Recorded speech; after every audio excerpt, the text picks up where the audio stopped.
The FAA has announced they will begin cutting thousands of flights starting Friday because they don't have air traffic controllers. The shutdown will result in cancellations. Oh boy, just in time for Thanksgiving. Now, Donald Trump has called on Republicans to end the filibuster so that they can actually get things done. And the Republicans aren't going to do it.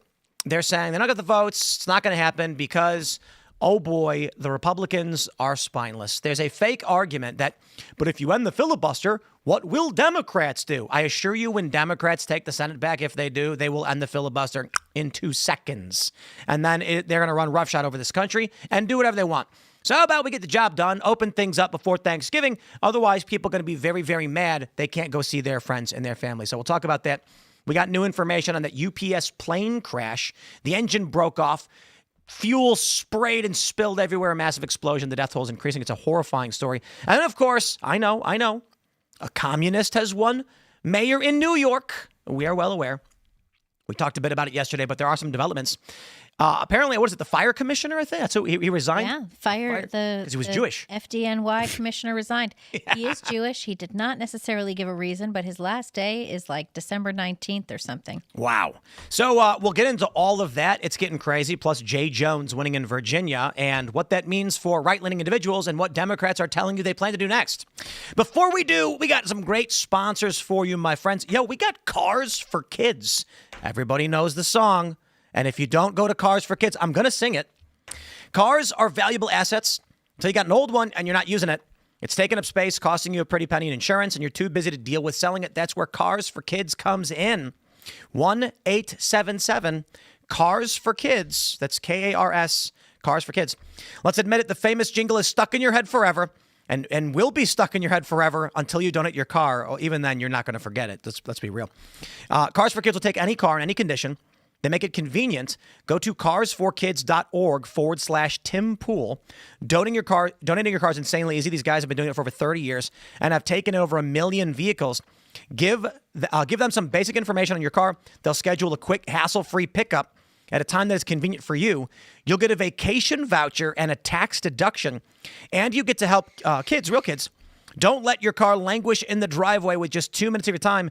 Your car can be on its way to a better place.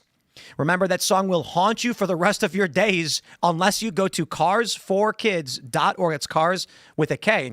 .org/Tim Pool. It's free. It's fast. It's easy. The number, of course, is 1-877 Cars for Kids. And I'm gonna check. I'm gonna sing. If you do not go to that site, I will sing to you. Maybe people would like that. I don't know. Maybe I'll sing it. Well, you can sing, so it's not like some kind of threat. I'm good at it. That's right. People will enjoy it. My rendition will be operatic. You should make a new harmony for it, Absolutely. We also have Beam Dream, my friends. I love Beam Dream. I'm a huge fan. Go to shopbeam.com/Timcast, and you can get 50% off your nighttime blend to support better sleep. I have been enjoying myself a glass of the pumpkin spice every night before bed. It is delicious. It's got melatonin, magnesium, L-theanine. It is amazing. I have been sleeping better than I've slept in a very, very long time. Since I didn't even know my sleep could improve, is what's crazy. I thought I was doing pretty okay. But, the thing is, that was my baseline, and I assumed I was getting good sleep because I did not know it could be better. Started drinking Beam Dream, and now I've been sleeping even better, and I swear by it. I get asked about it. They're like, Tim, are you reading a script? I'm like, well, I have a script, but I don't need to because Beam Dream is really amazing. And my sleep has been absolutely fantastic. So go to shopbeam.com/Tim Pool. But most importantly, my friends, big things are coming. Go to timcast.com, click join us, and get in the Discord server. Community is our strength. We have tens of thousands of people in our Discord community. There are chat rooms, there's pre-shows, hangouts, after shows. You as members get to call into our after show and ask us and our guests questions. And you also get access to the Friday VIP backstage Discord room where you can watch the pre-production for the show. You don't want to miss it. And we're currently working on new 6 p.m. shows with our co-hosts, third chair co-hosts from the show. We'll be joining you guys to talk about the day and what's going on. I believe that's what you were doing today, Libby. Yeah, I was doing that today. Amazing. It was fun. Yeah. Absolutely. We need you guys. This is not possible without you as members of our Discord community, and it's not an understatement. This is what makes everything we do possible. If you believe in the work we do and you think it's important, go to timcast.com, click join us. But don't forget to also smash that like button, share the show, subscribe to this channel. Joining us tonight to talk about this and so much more, we've got Brett Pike. Well, thanks for having me. Who are you? What do you do? I'm Brett Pike. I'm the founder of the Classical Learner Homeschool Company, and I try to educate the children so that they don't vote for a communist next time one runs. And everyone talks about the young people voting for communists, but they don't talk about the reason that happens. And it starts in kindergarten. It starts with the school system. And by the time they turn 18 years old, for a lot of them, it's already too late. So it really has to be a two-front war where, one, you try to wake people up, and two, you prevent them from going to sleep in the first place, and that's what I do. Right on. Well, should be fun. Thanks for hanging out. Libby is also here. I'm hanging out. I'm Libby Emmons. Glad to be here with you guys. We got Brett as well. What's going on, guys? Brett, normally doing Pop Culture Crisis Monday through Friday at 3 p.m., but we're hanging out. How you doing, Phil? Hello, everybody. My name is Phil Labonte. I'm the lead singer of the heavy metal band All That Remains. I'm an anti-communist and a counter-revolutionary. Let's get into it. We got the story from ABC News. FAA says it will cut thousands of flights a day starting Friday due to shutdown. They have also talked about closing airspace. That's the craziest story. That was yesterday. They are contemplating closing airspace. Now, right now, they have confirmed they will be reducing capacity by 10% at 40 major airports. The FAA will reduce flight capacity by 10% at 40 major airports. The decision could cut thousands of flights per day. The restrictions will go into effect Friday morning. FAA Administrator Brian Bedford and Transportation Secretary Sean Duffy said. The airports that will be impacted will be announced on Thursday, officials said. Our sole role is to make sure that we keep this airspace as safe as possible. Reduction in capacity at 40 of our locations. This is not based on light airline travel locations. This is about where the pressure is and how to really deviate the pressure. This comes after Duffy said earlier this week that the FAA will be forced to shut down the airspace in some areas if the shutdown continues into next week. We are already facing, like a 2,000 personnel shortage for air traffic controllers. Yeah, it was already bad. It's already bad. Planes have already been crashing. Yep. Remember that plane that landed in Canada and then rolled? Yeah, and if you remember, Caroline Leavitt was talking the other day. She was answering questions in the press briefing room about the shutdown, and she said that she had heard a congressional staffer who worked for a Democrat lawmaker say that they wouldn't reopen the government until planes started falling out of the sky. Insane. Which, here we go. That's absolutely insane. I got to say, I think this refusal on the Majority Leader Thune's part to refuse to terminate the filibuster because he's afraid of what Democrats are going to do when they get back into office, the next time they get back into office, this is something President Trump addressed at the breakfast this morning with GOP senators. He was like, they're going to get back into office. They're going to bust the filibuster. They're going to pack the court. Yep. They're going to implement everything. And Trump's idea was terminate the filibuster right now, open the government tonight, and pass our entire agenda. Just do that. Just do that, you guys. Yeah. The idea, we've talked about this at length at this point, but the idea that there is some kind of limiting principle to what the Democrats are willing to do or what they're going to do, that is a pie in the sky idea. Yeah. And to behave as if the Republicans' behavior is in any way going to affect what the Democrats do is it's a foolish endeavor. The Republicans need to exercise power while they have it. And to be honest with you, they need to do, and I've said this multiple times, the Republicans need to do everything that they can that is legal to make sure that the Republicans have as much of an edge to win in 2026 and in 2028 as they possibly can. Everything that they can legally do, they must do. This is no time for people that have a weak stomach for exercising power. This is no time for saying, the Democrats will do this. The Republicans need to do something. I understand that. Yeah. The point that I'm making is it's just screaming into the wind. They need to find the stomach to actually exercise power because Republicans refuse to do that. They're not doing it. Republicans won't do it. So short of that, what do we do? Well, the stupid part is that the American people said, here's some power. We're going to vote for you in every office. And now they won't take that power. I mean, what are the options? Now we have a socialist running the financial capital of the world, the greatest city in the world, the biggest city in the country. The Democrats, as you said, Phil, are totally and completely craven. So what are the options? Third parties don't work. Running Republicans doesn't seem to work. I mean, They also get rid of Thune. I mean, can we get Matt Gaetz back in here to get rid of some of these people in leadership? People were framing what's been going on, like what happened with Mamdani and all of the elections that happened yesterday, as if that was a response to the way that the Republicans have been behaving for the first, however long Trump has been in office. Totally it's like they were wrong. never going to win anyways. Yeah. Like those elections were a foregone conclusion. So you can't pretend, because that's almost like an attempt to try to get them to curb from actually using the power that they have. And that's, I'm on this show once a week and we have to discuss it every single time, which is that no matter what you say, they're never going to actually use the power they have because they're too scared of being called names or being perceived as if what's going to happen to them in a couple of years it's already going to happen. It's already going to happen. Yeah. Exactly. It's already going to happen. And one thing that I thought was interesting was you had Spanberger, Mikey Sherrill, and Mamdani. They weren't running against their opponents. They were running against Trump. Yeah. Every single time. I mean, Mamdani in his victory speech last night spoke directly to Trump. Mikey Sherrill on the debate stage, when she was asked what's the first thing you'll do when you get into office, it's join the lawsuits against Trump. Do you know what I mean? Like Spanberger running against Trump. None of them were running against their opponents.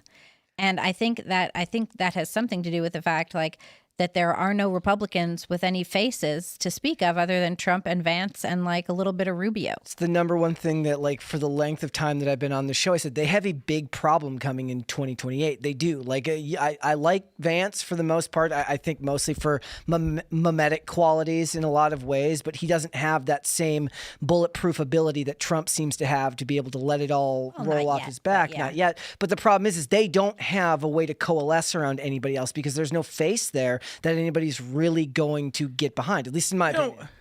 We were talking about the elections yesterday and everything that's going on, and I was thinking about when Trump is not running, we're kind of screwed because people only turn out when Trump is on the ballot. Not even the However, midterms, really. then I thought about it. The only thing Democrats ran on the other day was anti-Trump. Trump was on the ballot. He was just anti-Trump. Exactly. So when Democrats, I think, equally will do bad without Trump. I don't know if J.D. Vance can muster the same kind of craziness that Trump can. I do think many liberals are just cultists. It's a non-theistic religion. Their ethos is fit in at all costs. But I wonder how many people are going to be J.D. Vance ambivalent. Yeah. And if politics starts to wane without Trump being there.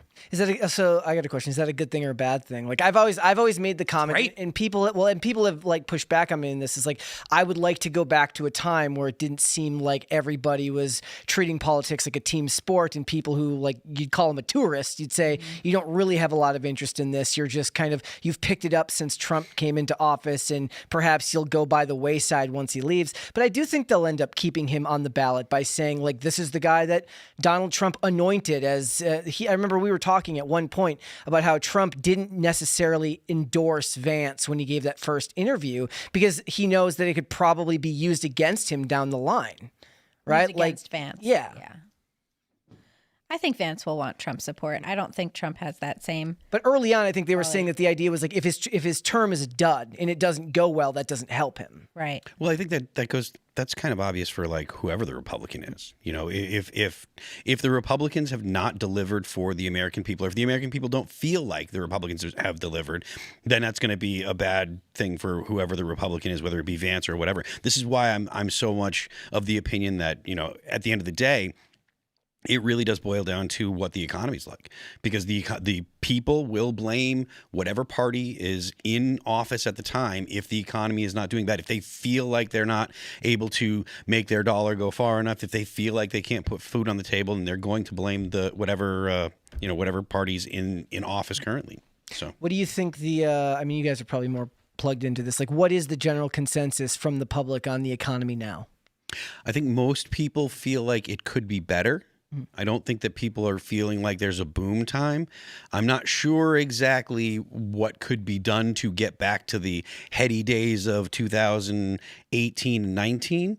But I think that people are still hurting out there, and I think that people still feel stressed.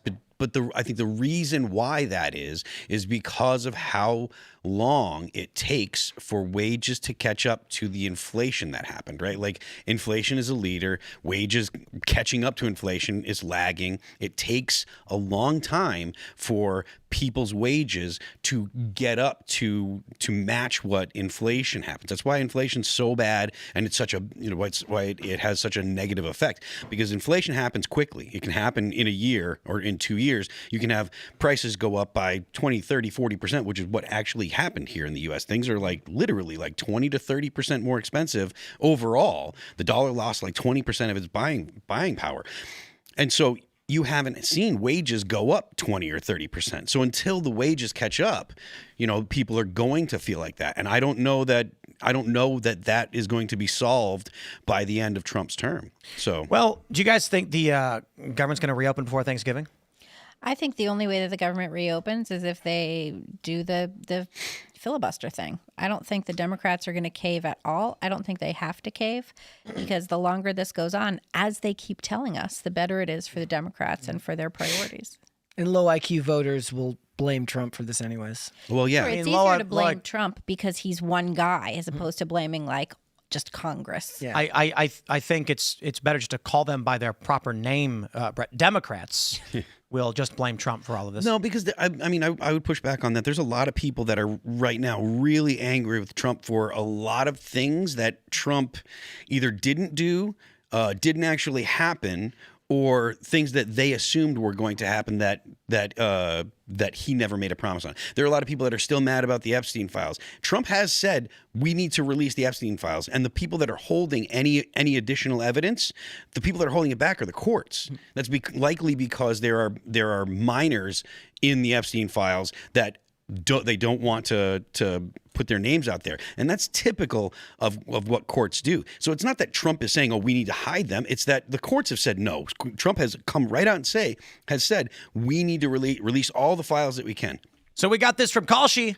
How long will the government shutdown last? And the current forecast is 46 days, about $30 million wagered on this bet. 46 days, which means a little bit more than a week left is the projection. I've talked with some people in government, and they said Christmas. The Republicans have no reason to reopen. Trump wants to use it as leverage to end the filibuster. Democrats think they're gaining from it, so why would they stop? Now, the sentiment now is, considering they just won a bunch of races, they're like, okay, now we can end the government shutdown because we've milked it for all we can. The question is, will the Republicans... I don't know why the Republicans are keeping the shutdown going, considering they won in the filibuster either. Anyway, so what's the point of being shut down? Well, they would have to approve the extensions on these health insurance subsidies, which is really just a continuation of COVID relief. I mean, these subsidies just came in. Even if Democrats caved, right? Republicans would just reopen government then? Just say, sure? Yes, they just sign the CR. They keep voting for it. They keep voting for the CR. If the Republicans allow Democrats to do this, man, I tweeted just now while y'all were talking that Republicans are retarded, but oh boy. It's true. True. If the Democrats just come to the table now and say, okay, open the government, and Republicans go, you got it. Mm-hmm. They really are. But they are spineless turds. So you can see that that's what's going on right now in the Senate. Trump keeps having them over for breakfast, being like, yo, fellas and ladies, why don't you get this organized? Why don't you get yourselves together and do something? You have some power. The American people gave you some power. Use it. And the Senate just keeps eating their little omelets and mini donuts, and they don't seem to care at all. I have a question for you, Brett. Is the reason that schools getting rid of civics, is that why we're in the position that we're in? Well, I think schools getting rid of civics is a big deal, but just getting back to what you guys were saying before about how people feel about the economy, what I know for sure is that young people feel the economy is absolute trash. And you see that with what goes viral on the internet. As soon as someone starts talking about, as soon as someone starts talking about the ability to buy a home, they don't have it. And what you get from that is young people who go to public schools and they're taught that, they're taught CRT, they're taught gender ideology, they're taught that the rich are abusing all of these people and there's the oppressed versus the oppressors. And then they're taught Keynesian economics. And when they turn 18 years old and they see Trump's in office and they see that the Republicans have been given power And they're not using that power to help the young people. What you get is a communist in New York City. And the Republicans, I mean, I worked hard. I fought for Trump, voted for him 3 times, but there's just no backbone there. And, you know, even like with taxes, like imagine how powerful it would be if they came out and said, we need to cut all taxes related to food, restaurants, shipping, farms, grocery stores, absolutely no taxes. Let's gut them, get rid of them completely, and let's drive these prices down. And people would get behind that, but they don't do it. Those things would be state level things, though, right? I mean, if there's no federal tax on food or anything. Well, you know what I mean, though. The Republicans could get together nationwide and they could start pushing these agendas, and they can really start moving young people towards something. We saw with immigration, when you have an agenda that people feel is in their interest, they want to get behind it. And right now, the Republicans have been in power for a year, and I don't feel that enthusiasm. I don't feel the agenda. I feel like Trump has kind of pushed the immigration issue as something that's going to be a long-form solution to help Americans. And a lot of people, they can't necessarily see that in the short term because they're hurting right now. And they're like, look, I love the long-term plan, but that doesn't always work when there's an immediate wound that needs to be fixed. And that's something that else we've talked about a lot on here is like when people get pushed to the brink economically, they're not going to look for free market solutions, especially young people. They are going to look for larger government answers, and that's of course guys like Mamdani. When Trump was asked, I think it was 60 Minutes, or when he was told grocery prices are up, he says, no, they're not. And they are. No, they definitely are. Yeah, it's crazy. It's crazy how bad prices are. And that is going to impact the elections more than anything Trump is doing on foreign policy or on immigration, these raids. As much as I'm for that, I do think it's fascinating. There's this obsession with foreign policy among on the right, I suppose, particularly around Israel, because it is an issue that does not move American voters in any way. Nope. And it's funny when I talk to these Israel first people, because there's 2 kinds of Israel first. There's the diehard, they love Israel, and there's the Israel is the center of all problems in the universe, like Zoran Mamdani. When he said the NYPD, when they lace their boots, it's laced by the IDF, he's insane and retarded for saying that. When you tell them, yeah, you know, American people just don't care about foreign policy, they desperately try to convince you it's the most important issue. And I'm like, okay, you are insane if you think that a working class guy who works at a factory is coming home and going, Israel, and not going, I can't afford food for my kids. Well, that's because we're in a space where we get on these microphones and we talk about things in theory, and we talk about like more avant-garde political issues that the average person who's going to a 9-to-5 job doesn't take the time to read unless they're really, really into it in their free time. But it's like the kitchen table issues don't even matter anymore to the people in these spaces. And if Trump isn't paying attention to the kitchen table issues, then they've got a problem. And the problem with that, of course, is that kitchen table issues are what got him to where he is, right? I mean, I'm pro-Israel for the most part, but really I care about when I go to the grocery store and instead of $150, it's $300, which lately my grocery bills, like normally my grocery bill is like $150. And the past 2 times it's been $300. And I'm like, what is this? Like, how is this happening? I'm buying the same stuff. Yeah. You know, last time I was at the grocery store, I picked up a steak. I was like, this looks like a nice steak. It was $45. And I was like, what is this? And it was just normal. It wasn't like some special ribeye. I think the Biden administration has sabotaged this country to a point where Trump doesn't have a quick fix for it. Yeah, I don't think there's a quick fix either. The flooding of this country with illegal immigrants is jacking up prices across the board for low-skilled workers. It's making competition for these jobs insane, and in key areas, mind you, not everywhere. But it's also making it impossible for young people to buy houses. And what's crazy to me is, like, even where we are, there's massive developments popping up everywhere. Mm-hmm. And I'm just like, who's buying these houses, honestly? Also, if you look at the prices on these houses, because I look at these too, because they're everywhere. You know, you're driving down the highway and you're like, wait, there's 500 new houses right there. They're like $500,000. Yeah. And you're like, I don't want to pay $500 for something like that. I mean, are these just the houses? They're just like a bunch of townhouses like stuck together. Like, you don't want it. That doesn't seem right. That doesn't seem like the right amount of money, like $450. But it's impossible for a Gen Z 26, 27-year-old to buy this house. Yeah, but I couldn't buy that house either. They're going to get $100,000 in savings and a loan. It's not happening. Well, and like, what percentage of these homes are being purchased by corporations? Like, I know we've had that discussion before, and it's not as high of a percentage as people think it is, but it's still, you're competing against, you know, investment firms more than just going to rent it out. Or just businesses in general. Exactly. You know, someone owns 10 houses and rents them. and it's largely boomers. I think we were talking about someone who brought it up. The median age for home buyers is 40 now. Yeah, that's why there's no 40! kids out trick or treating anymore. I hate to break it to you, millennials. 40 is grandparent age. Okay, you are at grandparent age at 40 years old, and that's not a joke. Historically, people were having kids around 20 to 22 years old. So it was funny when Ilhan Omar's daughter got arrested for protesting or whatever. Oh, at Barnard, that was awesome. But then everyone was like, Ilhan Omar's daughter? Yeah, she's 22. Yeah. How is that possible? Because Ilhan Omar's 42. And they're like, what? Right. Yeah, she has. Yes, it's called people have kids at 20. Yeah. You're a grandparent. So if the first house you're buying is at 40, wow, we are cooked. Yeah, and this is why if right-wing America wants to win, and you kind of talked about this at the beginning where you talked about discord and building community. Well, if right-wing America wants to win, you have to start showing young people, and I interact with them every day, the benefits of capitalism. And I know a 14-year-old girl that runs a dog walking business, and she has 10 employees. I know a 15-year-old girl that's published 4 books, 4 novels, K.F. Barrett, and tons of kids with this type of story. And when you show these kids what capitalism could do for them and how they could earn money and how they could hire people and hire their friends, well, then when they turn 18, 19 years old, they'll see a pathway. They'll have hope in which they could buy that house. But right now, if the economy doesn't change and we keep allowing our children to be educated in this Keynesian economic theory model, then you're going to get more and more people who are turning 18 and they're turning to the left.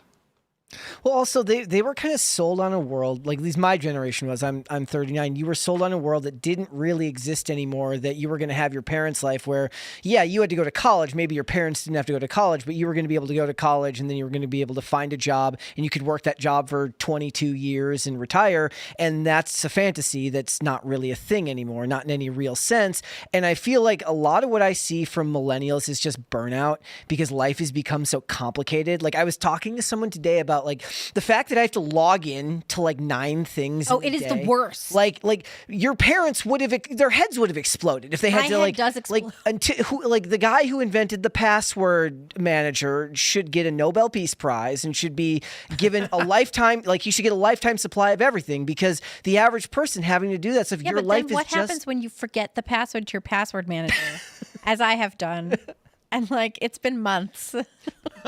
But like what you're talking about there's a burnout there. And for those people, like there's certainly a type of person who's business minded from a young age and they want to start a business, they want to do those things. But the school system doesn't in any way train you for that. The school system trains you to be able to take instruction, but not to actually move forward and develop plans of your own. It's like the idea of the person who runs a business not being somebody who actually teaches at business school, because the guy who teaches at business school is rarely successful in business. Yeah, life school should be business school. Yeah. And all they do is teach these kids to memorize.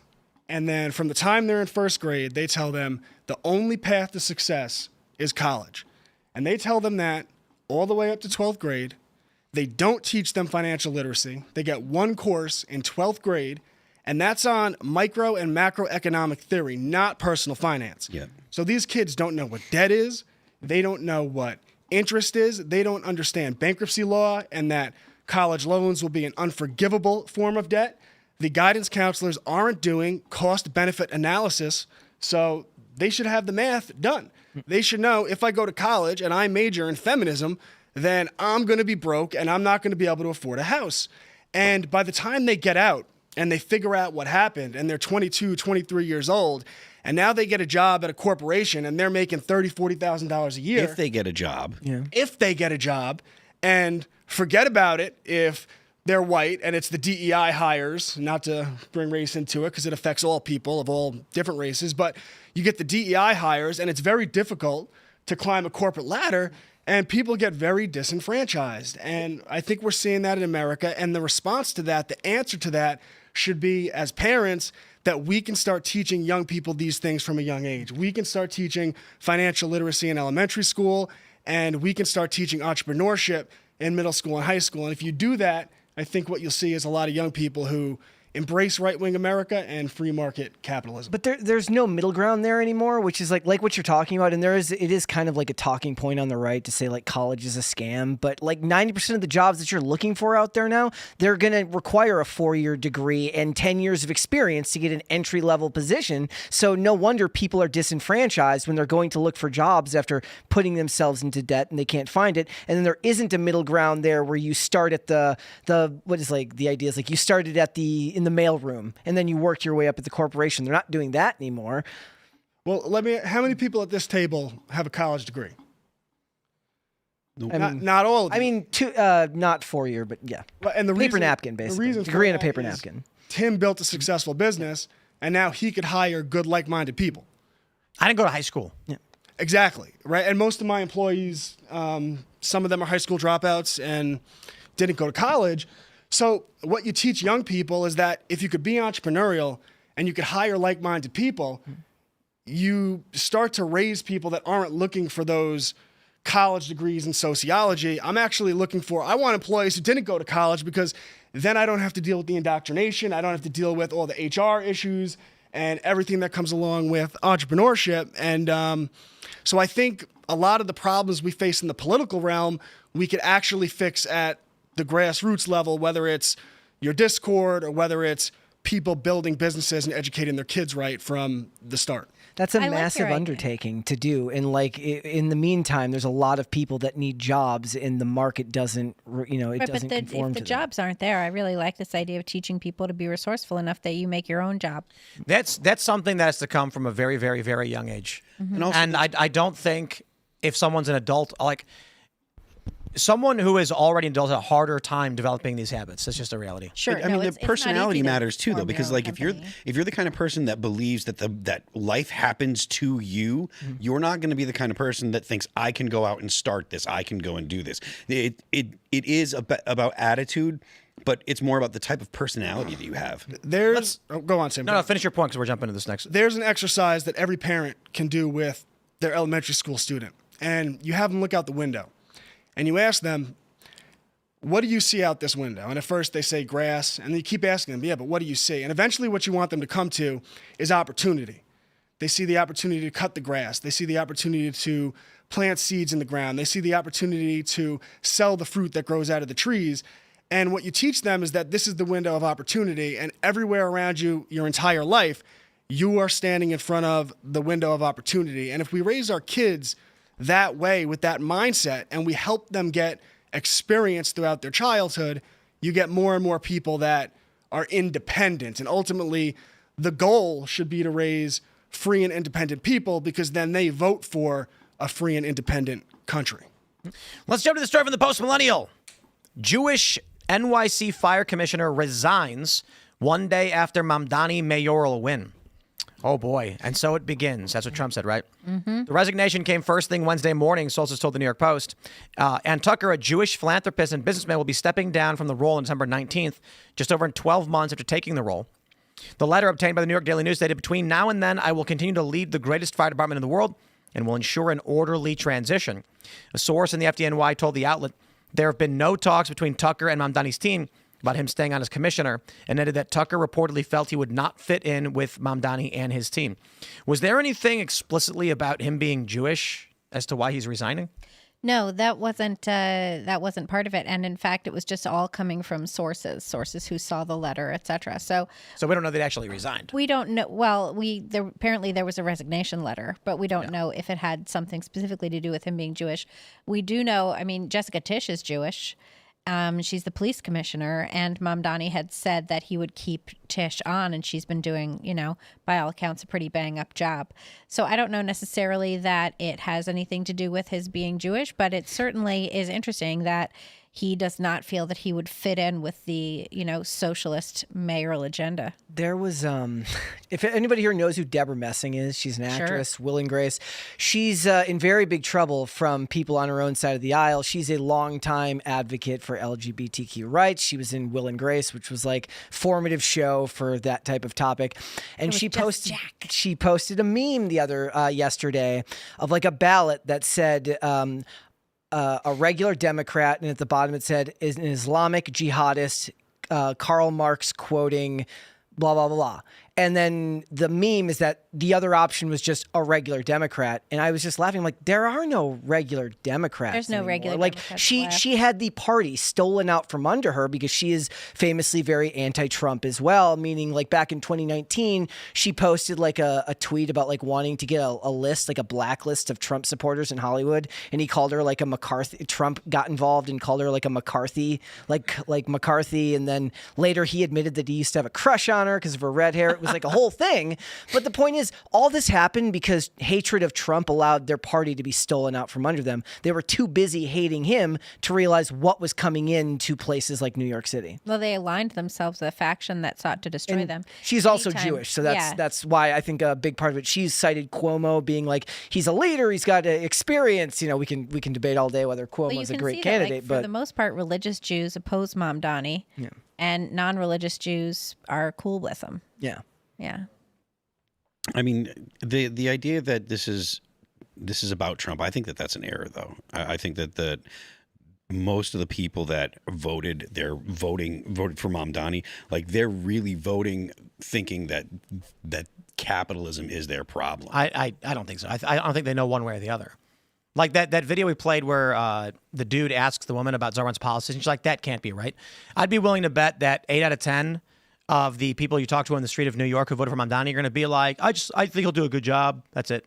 They're not going to tell you what he's going to do. I think they just wanted to vote for the, cute guy who smiles big and makes them feel morally superior to others because they're voting for the brown guy.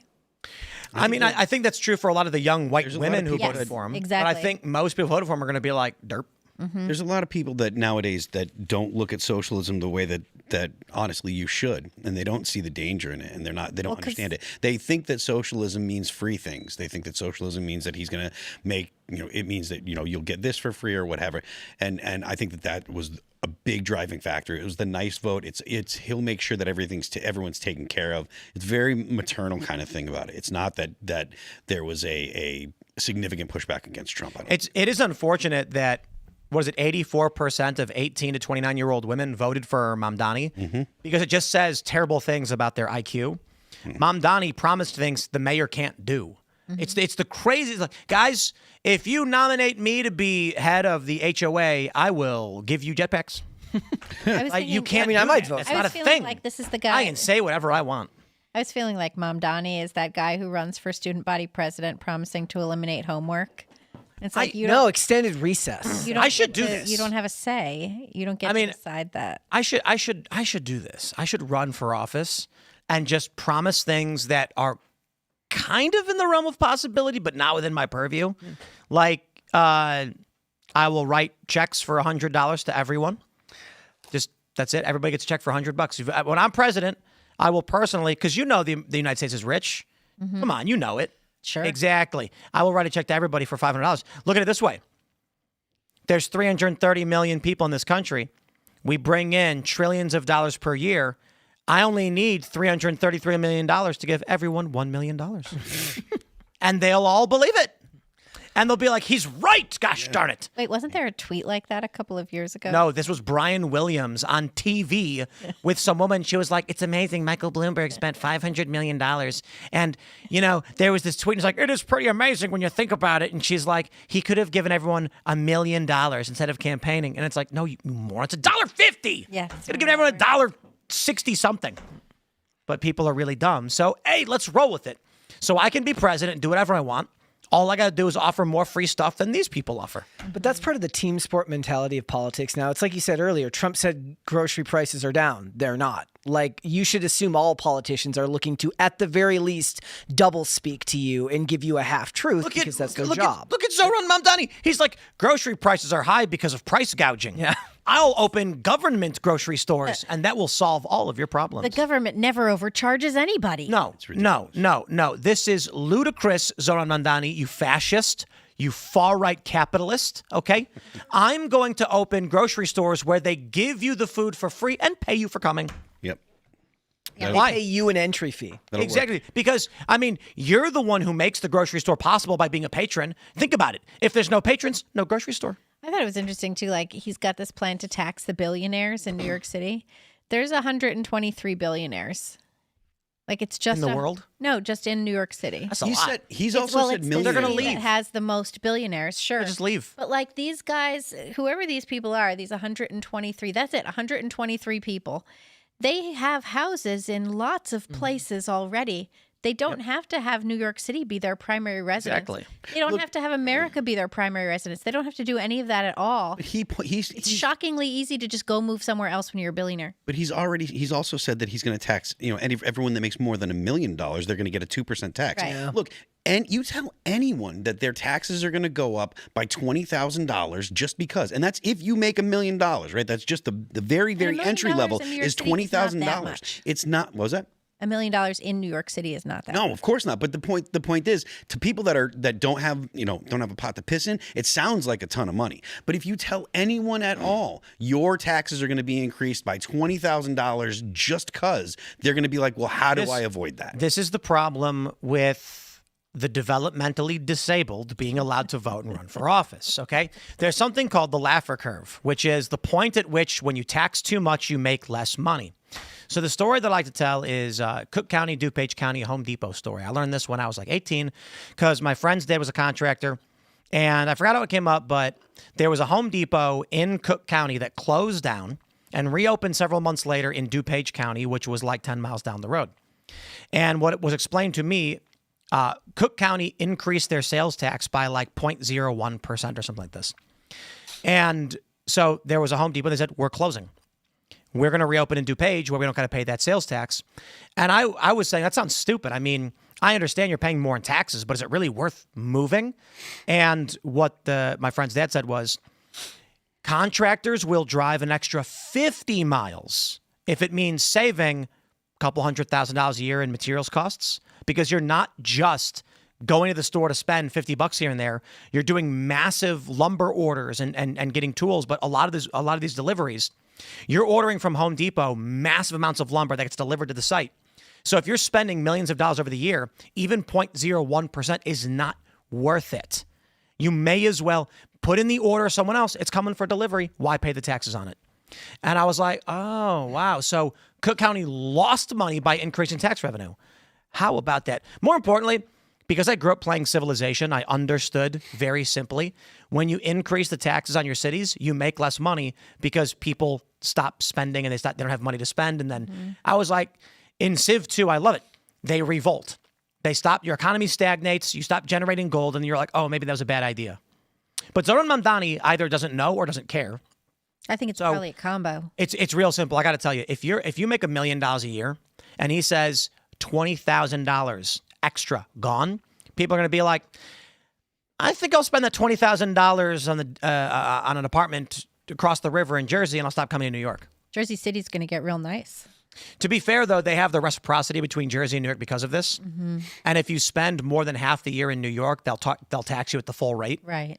And so I think it's fair to say people are the estimates right now are that property values in Florida, Tennessee, and Texas are going to skyrocket. Because these are like big Republican strongholds. Texas and Florida are a bit full, so some speculate that Nashville might start popping off. Nashville has been popping off. It's been popping off, but now with New York, it's not as far south as Texas or Florida. So for people who don't like that hot of weather, Nashville seems to be the place to be. Yeah, it gets to be chilly in the winter. It doesn't snow all that much in Nashville, but it is closer to New York than, Florida is. So it's going to be really amazing when Zoran first doesn't do anything because he can't. But what he does do just burns New York to the ground. And the problem is no one's going to learn a lesson. Eli was talking about it.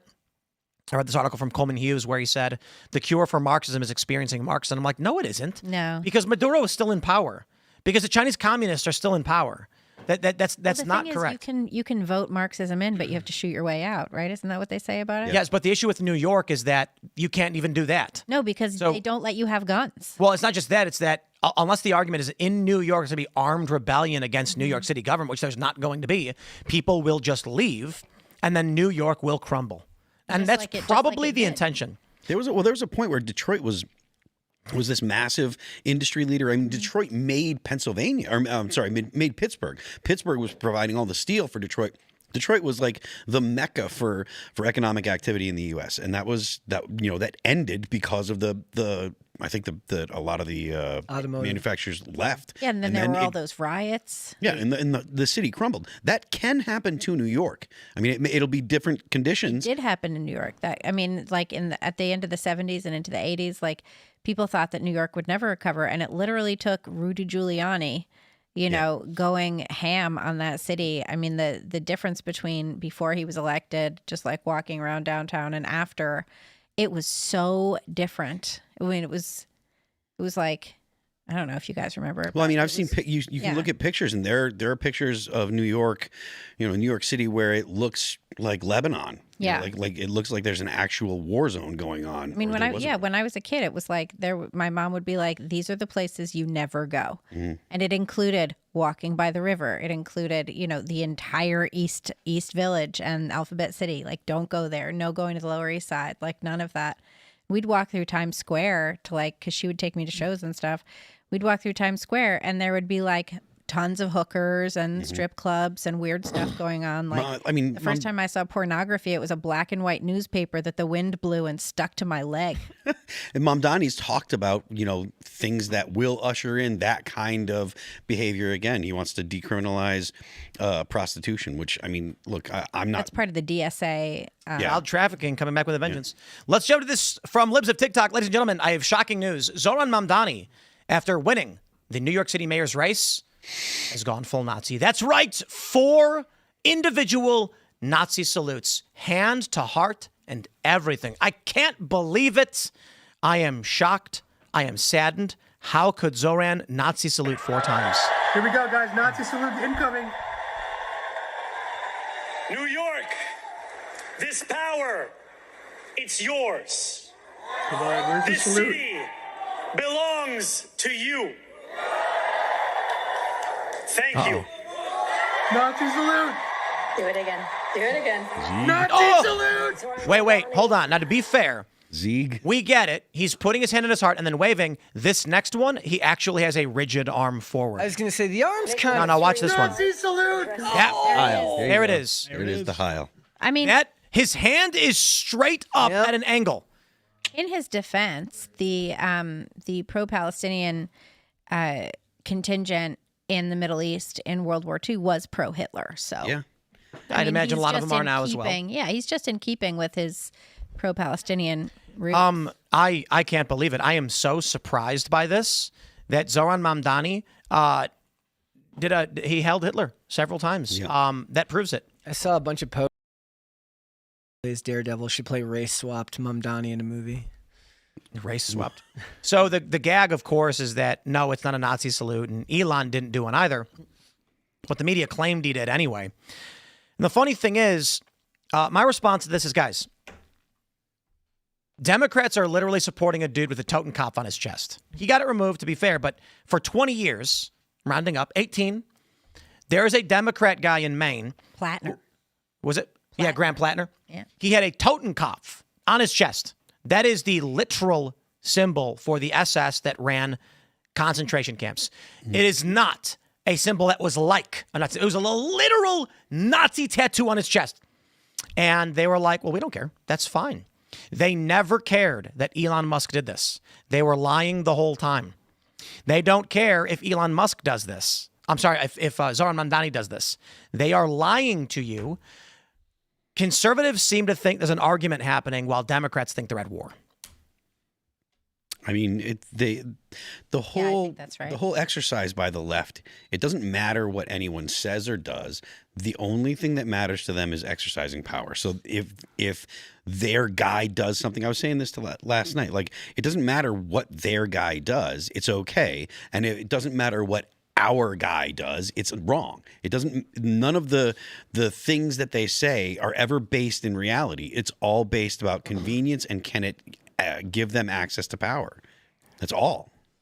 Yeah, and if I could shed a little bit of light on this, if you go back to 1920s, you had the Frankfurt School, and you had these academics who got together, and they wanted to figure out why cultural Marxism didn't take root in the West like it did in Russia. And they came up with a strategy. They came up with something called CRT, critical race theory. They came up with the gender ideology, and their idea was that they could extend Karl Marx's ideas of the oppressed versus the oppressors they could extend his idea of the rich versus the poor and make it the oppressed versus the oppressors in as many different areas as they could. And those academics who were in Germany in 1920 made their way to New York and ultimately took over the American academic system. And that's where these ideas come from, that CRT, the gender ideology. So now you have a generation of young people that have been educated in what is hidden as, they don't understand is Marxist ideology. Yep. So when someone runs for mayor and they say, look at all these filthy rich people, look at these billionaires, they've been oppressing you. Well, these kids have been indoctrinated into this their entire lives. It's, it might not be under the rich versus the poor, the class struggle, but it's been taught through CRT. Yep. It's been taught through gender. So by the time they hear that message, it really resonates with these young people, and then they buy into it. And to your point, right, the argument of, the critical race theory, the point of that is to awaken a critical racial consciousness, right? They want to have people that are in the oppressed classes or oppressed races, as they would call it. They want them to be aware of their class consciousness. And Hassan was talking about this in a clip that I saw today, he was talking about how in the United States there is no class consciousness or there is very little class consciousness, and how that's a terrible thing.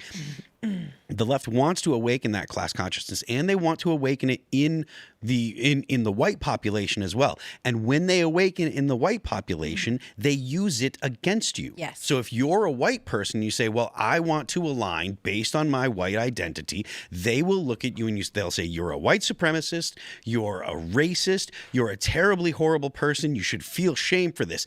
But we should tax you more. Not just tax you, they want to kill you, because that's what they do. Sure, but with it's Nazis. part of Mom Donnie's platform to tax the white people more. Fair enough. But the point that I'm making is the left tries to awaken a critical racial consciousness in everybody, and they will use it depending on who you are. If you are of some kind of immigrant, or if you're a person that has a brown or a black identity, it's perfectly fine for you to say things like Black Power. That's perfectly fine. It's perfectly fine for you to align your politics based on your race. But if you're a white person, they use that same class consciousness that they teach in school. They teach with CRT. They use that same class consciousness to beat you down and call you names and accuse you of all sorts of terrible things. So they use this. So to your point about critical race theory, it's like a double-edged sword. They will use it in one way to help one group of people, and then they will use it in a different way to hurt another group of people. And the other thing about it is like the hardest part now is that this has been going on since 2008 in the last economic crashes. Those ideas take a lot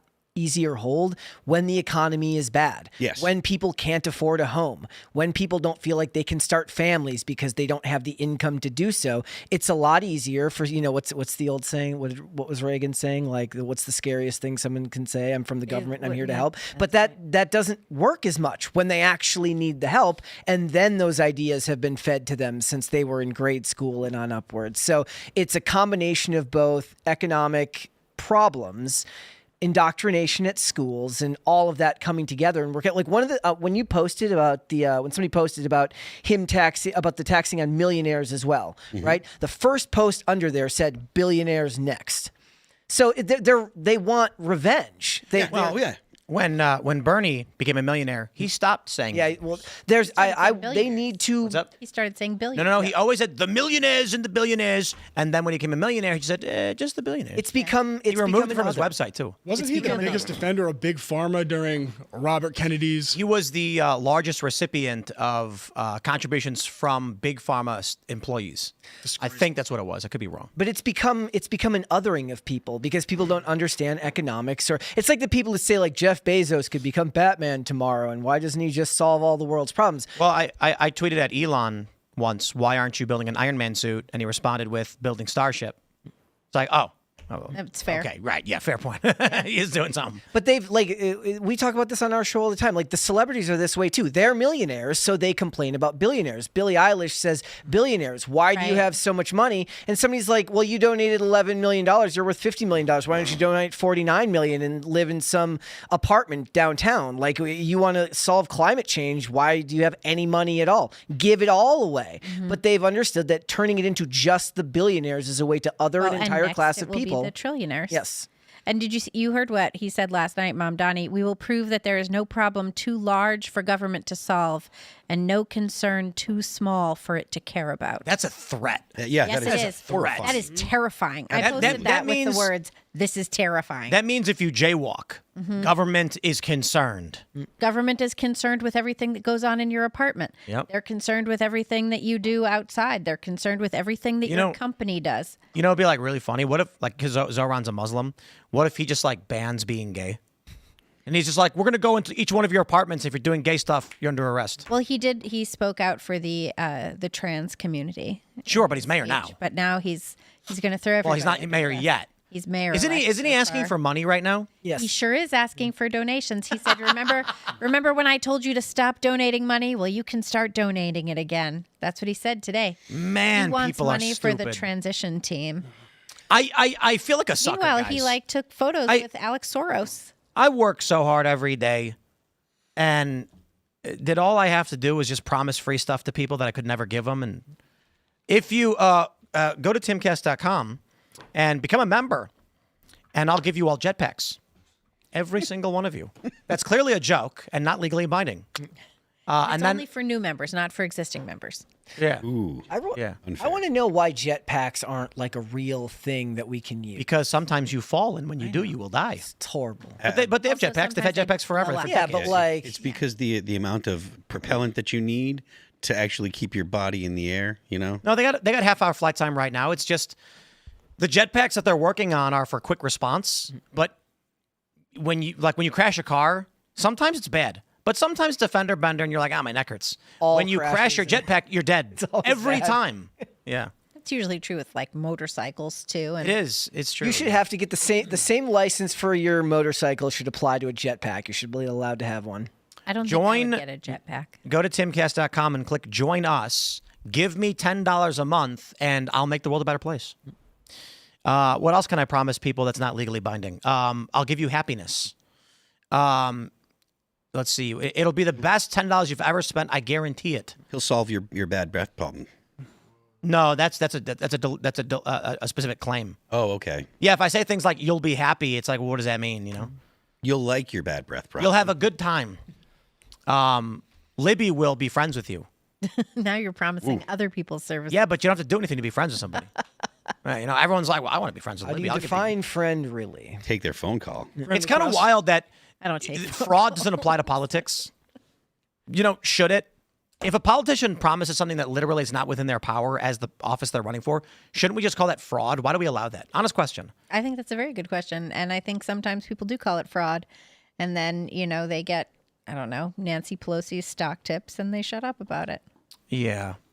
Like the way I see it is if someone's running for office to be mayor and they say, as mayor, my powers include, signing legislation, control of the police department, I will advocate for free buses to the city council, and I will work with the police on making their budget more efficient, and I will request of the city council more money. It's like, okay, that'll make sense. But when they come out and they're like, I have no authority to do any of this, but I'm going to do it anyway. Vote for me. They're lying. Well, the government For money. The federal government does that all the time. The federal government has. I get it, but Zoran's asking for donations while lying to people to get them. That's fraud.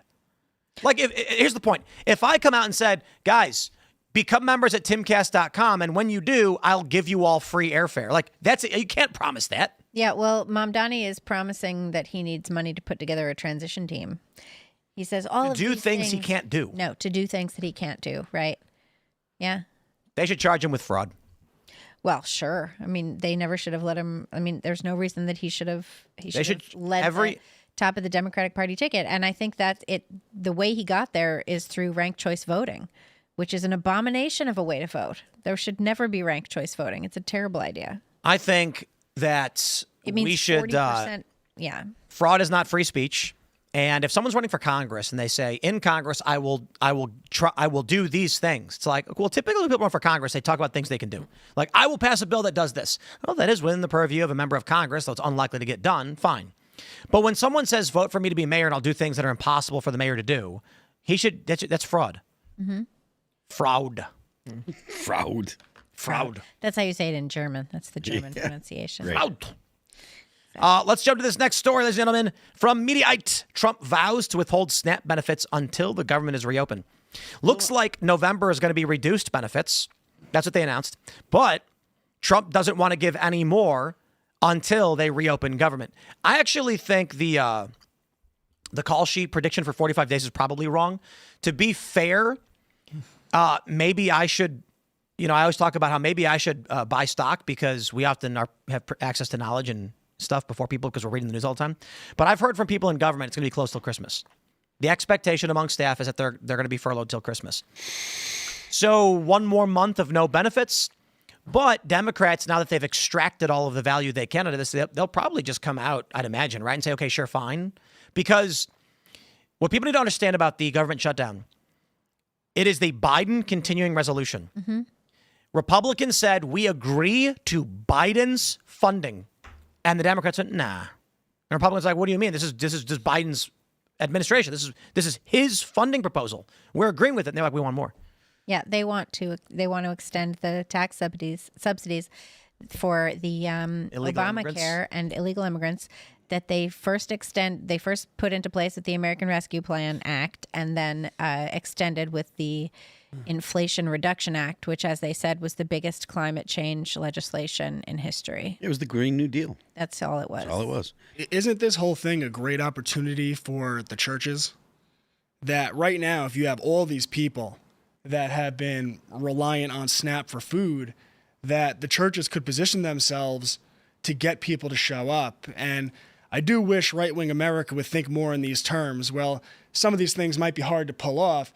Every one of these things that happen, the government shutdown, the SNAP benefits being taken away temporarily, are massive opportunities to win at the grassroots level. And ultimately, the only way to win politically is to be strong enough at the grassroots level that you force the political class to respect you, because ultimately they only respond to money, power, and influence, and you have to have that to get them to do what you want them to do. Go ahead. So do you think that, so for the churches right now, so I have seen videos of churches getting more, people coming through for these types of things. Do you think there will be growth there? I think there's an opportunity for it. And I have a megaphone right now, and I hope that pastors that are listening to and churches that are listening right now see this for the opportunity it is, because I think a lot of people have been trained to think that they can't do what seem to be incredible things, but you look what you guys have built here. I mean, this is incredible, honestly. And I've met a lot of people that have done really amazing things. I've done some pretty cool things. And with each one of, with everything that happens is a new opportunity. And if we could train people to see those opportunities, we can make some inroads at the grassroots level. And ultimately, that's how you win. Yeah, I mean, I think in theory, what you're talking about is great. I just don't know that there's enough churches that are going to be that are kind of on the ball enough to be like, okay, let's jump on this opportunity. Well, you have to be set up for that, and there's a lot of churches that are set up for that, and I think that there's a lot of churches that are engaged and helping in their communities. You think that they have the capacity to fill the gap that the government has left? I don't, because that's my point. Filling the gap the government has left, that's like $41 trillion dollars.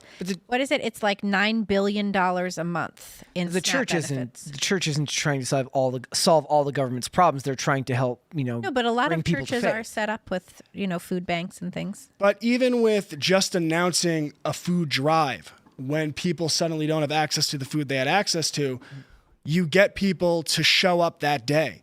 And when they show up that day, you could have conversations with them and you could let them know what you do and let them know that, hey, we'll be doing this again next weekend. And if you show up, and we'll feed you and we'll talk to you about our beliefs, and you'll find out that the people that you heard are these monsters are actually these really kind people. And then we could talk to you about why we have the views that we have. And I know that when you were in the school system, these views were framed as being monstrous, right? For example, feminism in the school system, they teach these kids that they don't want you to have abortions because there's a patriarchy and misogyny. And that's where you get all these celebrations from someone like Charlie Kirk getting shot, because the young people have been taught that people that hold these ideologies are filled with hate. And by getting in front of people and talking them face to face and helping them in their time of need, you could start to swing people that you think you wouldn't be able to swing in your direction, but you'd be amazed what those face-to-face interactions could do. And if I could add one more thing, before the nanny state took over, before the government came in and said, we'll be daddy, when a woman gave birth out of wedlock, which was rarer, it was the churches and community groups that stepped in and took care of people. And if we ultimately want to get off this tax system, we have to start building the infrastructure that we could point to and show people and say, listen, if you abandon this nanny state, we have a safety blanket here for you. And then we can lower the taxes. Then we could create opportunity, and I can show you hope. And I know you can, because I've showed a lot of people hope. And then you can take that hope and you can build a better life for you and your family. Yeah, sure. I mean, I think that's a great idea. One of the problems that we have is that church attendance has been in such decline. Religion has been under attack, specifically Christianity has been under attack. And you have the Democrats have rather successfully put together a plan where the government will partner with an individual throughout their entire life. So it is important, I think, to make sure that the churches are robust and that these places of faith are strong. And I certainly applaud that. And I hope that, I hope that the religious community is taking heed of that. I'm not sure how we combat the Democrat messaging that has ruined God, has replaced the soul with gender, and has replaced family with government. Yeah, I think you're right to the point where it's like getting those face-to-face interactions are key in a lot of ways. It's so much easier to reach a person when you talk to them face-to-face. Like when you're having those, you could have all the positive interactions with somebody online that won't speak to most people the same way that having somebody show to themselves to be a completely different human being than what they've been told they would be their whole lives by the school system, what that could do for those people. Just a heads up, I just got a warning for a severe thunderstorm. If the power goes out, we have generators, but maybe the show just disappears. Maybe we go home Maybe nothing early. happened. Maybe we play some video games. Maybe the thunderstorm actually just jumps over us. I would be stuck here for a while. Wow, it's only going to be like 15, 20 minutes. good. That's, it's just passing through. But we have backup power You have to generators. entertain me somehow. But I figured my phone just went off, and I was like, oh boy, look at that. So, who knows? Who knows? In the meantime, end all welfare benefits, end all subsidies, and abolish government, period. Yeah, I love that. I don't understand exactly what the point of withholding SNAP benefits when the government shut down and they're not giving them out anyways. What I don't get is why you would, some of these people you've seen the videos, there's now EBT of TikTok. Have you guys seen this? Funny. Which is great. What was funny is Mike Cernovich posted, someone should do SNAP benefits of TikTok. And then 2 days later, there it was, Yeah. But the EBT of TikTok, you'll see people being like, I've been on these benefits for 30 years. This is how I feed my 6 kids. I don't have a job because I have 6 kids. And I'm thinking if you have put your ability to be sustained in the hands of government, don't be surprised when the government starves you. Why are you giving someone else control over whether you eat or not? That is insane. Well, if they riot, maybe they actually haven't given control to anyone. Maybe they actually are the ones that have the control. Yeah. You have enough people. It's like when, if you owe the bank $100,000, that's your problem. If you owe the bank $1 billion, that's the bank's problem. It's kind of the same thing. If you have one person that the government is paying for their SNAP benefits and you turn it off, that's that person's problem. When you have 40 million people and you turn off the SNAP benefits, that's the government's problem. It's $9 billion a month. I think that I doubt I was the only person who was surprised that $9 billion? Yeah, $9 billion a month. I was surprised that it was that much, that it's that many people who are collecting these benefits and don't have jobs, and don't work. I mean, everyone I've known who's been on food assistance, it's always been either they're between jobs or like their job just isn't enough and they're looking for more work or something like that. But they're always hustling. They're always like trying to better their lives and grateful that there's assistance temporarily available. It's not like I've never considered it as something that's like a lifestyle choice where you're just going to be subservient to the government in that way for your entire life. It was like, what, 12% of Americans are on SNAP benefits? It's like 40 million or something like that. That's a lot. 40 million people, yeah. Back in 2020, when COVID was going on, I saw that they tried to leverage debt and food over people. Mm-hmm. And you mean like with the student loans and stuff? Well, people had to pay their mortgages. So when you tell someone that their job is unessential and they have a mortgage and they could lose their home, well, to them, that's very essential. And then people had to go to the grocery store to get food. So they said that if you want to come to this grocery store, you have to wear a mask. And my response to that was I sold my home on Long Island where my family was from. And I moved my family, my children, across the country, my wife, my children. And we moved into a forest and we started a homestead and we did it all with no debt. And we started growing our own food. I've made an orchard since then. I have a big garden. You have an orchard? Yeah, built it That's myself. Awesome. And the reason I did that is I saw that the government tries to or can leverage control over you through food dependence and through debt. So the response was, let's not have debt and let's make sure we're not dependent on them for food. And this could be done on a much larger level, but it has to be done through culture. And everyone in America has front yards. Well, instead of front yards with grass, let's normalize front yards with gardens. And through every step of the way, Victory garden. Like the victory garden. And through every step of the way, when you do these things, you grow more powerful. And as you become less dependent, you become more independent. And as you become more independent, they have to respect what you say more, and your vote and your voice starts to mean more. And all of these things can be done. People just need a little shift in how they view the world. Well, that type of what's the idea of the rugged American individualism is kind of lost these days. You should see my students. I mean, I understand what you're saying, and I do think that Brett's got a point. Like the idea of rugged individualism, the idea that people can go out and do things, that is becoming further and further, or becoming more and more rare. People look to government, people look to someone else to provide for them, whether that be, having the mindset of having a job, or the mindset of looking to government for some kind of support or whatever. It takes a special kind of person to say, I'm going to go out and do something. It's not a lot of people. What? That's not a lot of people. No, it's not a lot of people. Not a huge percent of the population. No, it's not at all. And it takes, like I said earlier, it takes a type of personality to do that.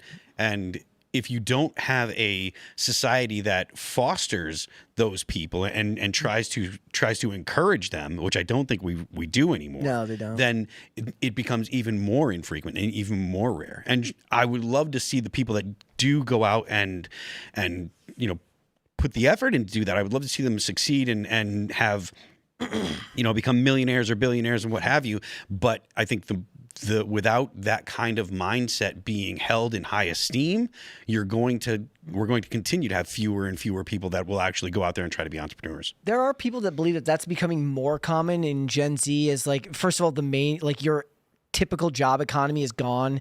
It's gig economy. Kids want to be influencers and they want to go and create online, which is in line with that idea. Maybe not in the same realm of building your own orchard, but being your own boss, creating your own content, being the person who gets yourself, ad reads and paychecks and things like that, and not relying on a boss. But that's out of a sense of necessity because a job isn't going to provide for them the way that they feel like they can if they're going out and betting on themselves. So there is the possibility that down the line, perhaps that becomes more common, just not in a more traditional sense. Well, the other thing is that people haven't been having enough children for generations. And although we can't reach everyone, for example, you have Timcast and you have the people that are watching right now. Well, these are good people. These are smart people. These are awake people. And to convince those people that you can reject the materialistic life, because if you ever go to a nursing home, I've never been to a nursing home, spoken to an old person, they told me about how nice their bag was or how nice their car was. They talk about their children, they talk about their grandchildren. And by showing people that and convincing them to have more kids themselves and to raise their kids right, you could actually start to have this culture that brews from the grassroots level of young people who start to see their power. And with that, you get lots of people who don't feel dependent on the system, and that culture starts to grow, it seeds, and we have the ability to do that, and I think we will. Let's jump to the story from the Daily Mail. CBS News is spending $10,000 a day on bodyguards for anti-woke new editor-in-chief Barry Weiss. I want to show you this tweet that is getting a lot of attention. Yeah, I saw this. It's from Sean Padraig McCarthy, who says, Zoran Mamdani, I'm thinking it's time to review those concealed carry permits for Barry Weiss's security. What does that mean? Libby, what does that mean? It means people are evil, Tim. Libby, what is he implying? I think he's implying that perhaps Barry Weiss said Zoran Mamdani would be happy if she was just walking around without any bodyguards at all. Well, why would that matter to these people? Why would they not want Barry Weiss to have bodyguards? Maybe they're just really big fans of Luigi Mangione? No, he couldn't be implying that he wants to facilitate Barry Weiss's murder, is he? He might be. Oh my God. I can't believe this is happening in America. That's a little far-fetched. A leftist calling for political violence? Are you kidding? Unheard of. I thought we were just having a pleasant argument with Democrats this whole time. When that bullet whizzed past Trump's head and struck his ear, I thought that was just harsh negotiations. And it got a little harsher in September 10th. Wow. Weren't we going to lower the temperature? I heard something about lowering the temperature. There will be no lowering. I had a security assessment recently that it's gotten worse. And the recommendation was to increase our already massive security details because of how insane things are getting. This guy should be criminally charged for this. Yep. I don't care about your argument of, but it's innuendo. The intention is clear. Intent is everything. So if the argument is you can't make a clear and imminent threat, saying Barry Weiss should have her security's weapons pulled is a death threat. Okay, if we're going to play this game where we argue, no, it's innuendo, it's free speech, okay, I hope you all are prepared for what comes next because we've seen it happen before and it'll happen again. It is. We can take action now. It's what's already happened. I mean, the thing is, the socialism is not the future of the Democratic Party. It's the present of the party right now. It's right now. That's what's going on. Their interest in withholding guns and preventing people from having guns. We know that that's what's going on. We're seeing that, right? And they even passed something in Maine about that, right? And you had Jay Jones in Virginia talking. Some kind of red flag law in Maine. Yeah. You had Jay Jones in Virginia saying that he hoped a man got shot so that he would so that man would reconsider gun laws. That's absolutely insane. Jay Jones said he hoped his rival's children would die in their wife's arms after being shot, so that they would agree with gun control. That's right. That's what I was trying to say. You said it better than I did. But well, because it wasn't that a man would get shot; it was that the children would be murdered. Well, he and wanted they would to kill hold the their guy. It was both. He wanted to kill the guy and then have his wife watch the children die. It was both. The circumstance was he wanted to leave her a mother. In any circumstance, he would put 2 bullets in the head of the Republican. Right. He wants the wife to hold her dying children after they were shot, so that she agrees with gun control. Did you hear? There was a crazy revelation after that I think it was on Tucker's show, but someone who served with Gilbert, who had been the speaker, and Jones said that Gilbert's kids were running around in the Capitol all the time and were hanging out. So Jones knew the kids who he was saying he wanted to see murdered in their mother's arms. $10,000 per day for Barry Weiss's security to run CBS. Do you think it's necnecessary? Do you think she needs I think that's cheap. Yeah. I think it's very, very cheap. Having to deal with similar things. Now, CBS News can spend $10,000 a day. I'm not convinced enough. Mm-hmm. And it's not a joke. David Ellison can afford it. You should get her more. He should. $10,000 a day is not enough. Yeah. I don't want to say too much about security stuff because you don't want to give away, but they're looking at what is it, six guys, high skill, trained, elite. Cars, everything. Yeah. There's people posting online that they want the weight of government to assist in to facilitate the murder of Barry Weiss. And then Republicans make the opposite argument, which is always like whenever they want to take away your guns, you're saying, but you're protected by guns. And that's the Republicans' point of saying we need to empower the citizens by giving them the right to carry a firearm. Whereas when they talk about it on the left, they want to talk about disarming people so that people can be murdered. It really pisses me off how the left is allowed to carry the narrative. And what I mean by that is anytime there's a shooting, literally every time, the left-wing politicians and the media will come out and call for further gun control. And I don't know why the right wing doesn't come out at the same time and call for arming more people. Because the bottom line is you could talk all the bull you want, but you would feel more comfortable if your child was at a school in which the teachers were armed, in which there were armed security, than if they were at a school in which it was a gun-free zone. And it's the most obvious argument in the world, and anyone who says they'd rather have their child at a school that's a gun-free zone is absolutely full of it. And the truth is that the truth will resonate more if you have the courage to get it out there, and I don't know why the right wing basically cucks every time one of these incidents happen. There was my brother had an idea for a video game that was, and then my brother had an idea for a video game, and then I helped refine the idea. The idea was a school shooter video game, and the point was to make a political point. And I was like, I don't think people are going to understand the point you're making if it's a school shooting. And I said the game that I wanted to make was, you play a middle-aged mother. Maybe not middle-aged, maybe like 38. And you've got like a 10-year-old son. And the game starts, I think we should do this. We should totally do this. The game starts with you pulling up to a school, and the little boy has got his backpack, and the mom's like pops the door open, and she says, okay, well, I'll be here at 2:30 to pick you up. You got your lunch? And he's like, yeah, I got my lunch, Mom. And then he runs in. And then he runs into the school. The doors close. And then the character picks up her phone and she pulls up, Google Maps, starts typing in an address. When all of a sudden you hear pop, pop, pop, and screams, the door bursts open and people run out screaming and one person's limping and bleeding. And then the character you play goes, oh God, Billy. And then she goes to reach for the glove compartment and it freezes and goes, choose your difficulty. And then you can select gun-free zone and Second Amendment rights. And when you choose gun-free zone, she pops up in the glove box and there's nothing there. And then she goes, oh. And then she gets out and the fists come up and you got to run to the school to save your kid with your fists. God. I thought you were going to say Billy was the one who was the shooter. He took the gun out of the glove box. No, if you choose Second Amendment rights, she pops it open, grabs her Glock, and then you go in and stop the school shooter. Interesting. And it's like meant to be a very obvious political point of... And then regardless of whether or not you banned guns, the shooter is there. I don't know. I mean, when my kid was in school in Brooklyn, there were NYPD stationed at the school. And it was never a question of whether or not there'd be NYPD stationed at the school. Like, obviously, they would be there.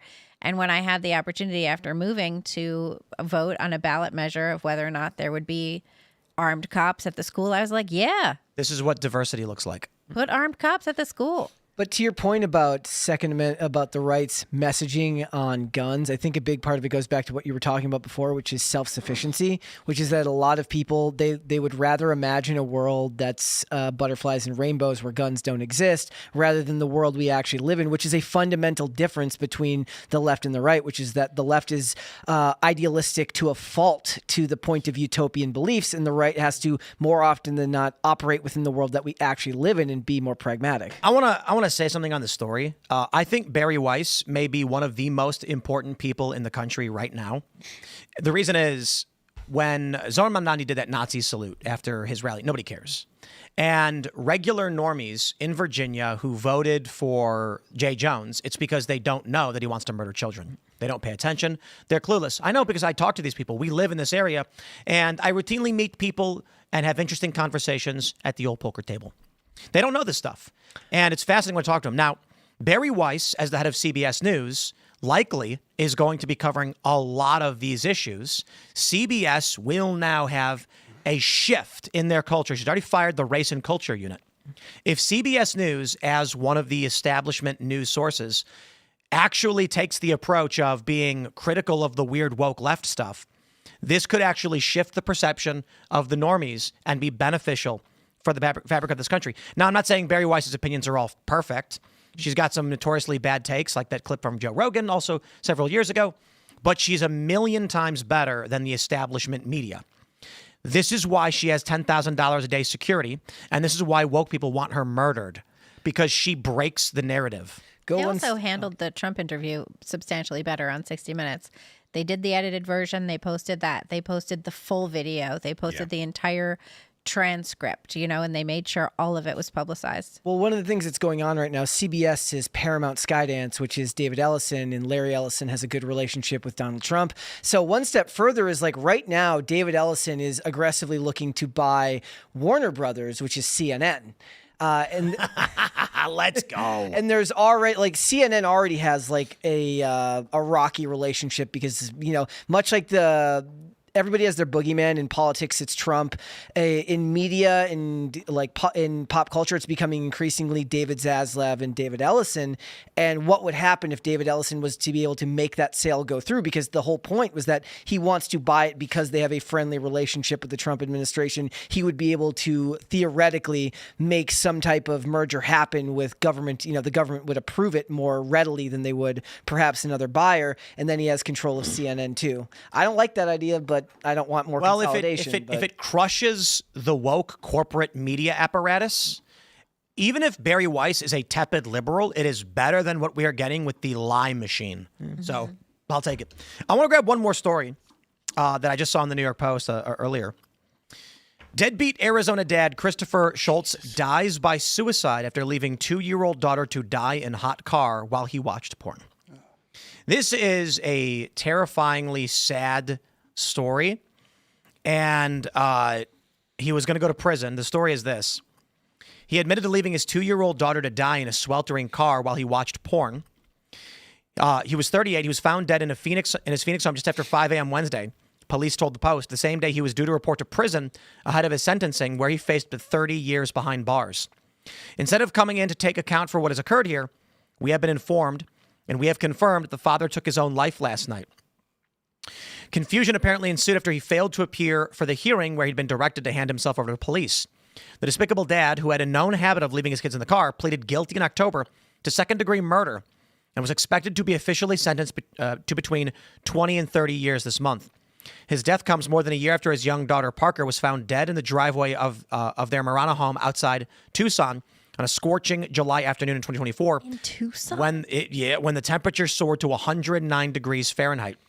He claimed to have left the toddler in the car around 12:30 p.m. for 30 minutes with the air conditioning on because he didn't want to wake her up from a nap.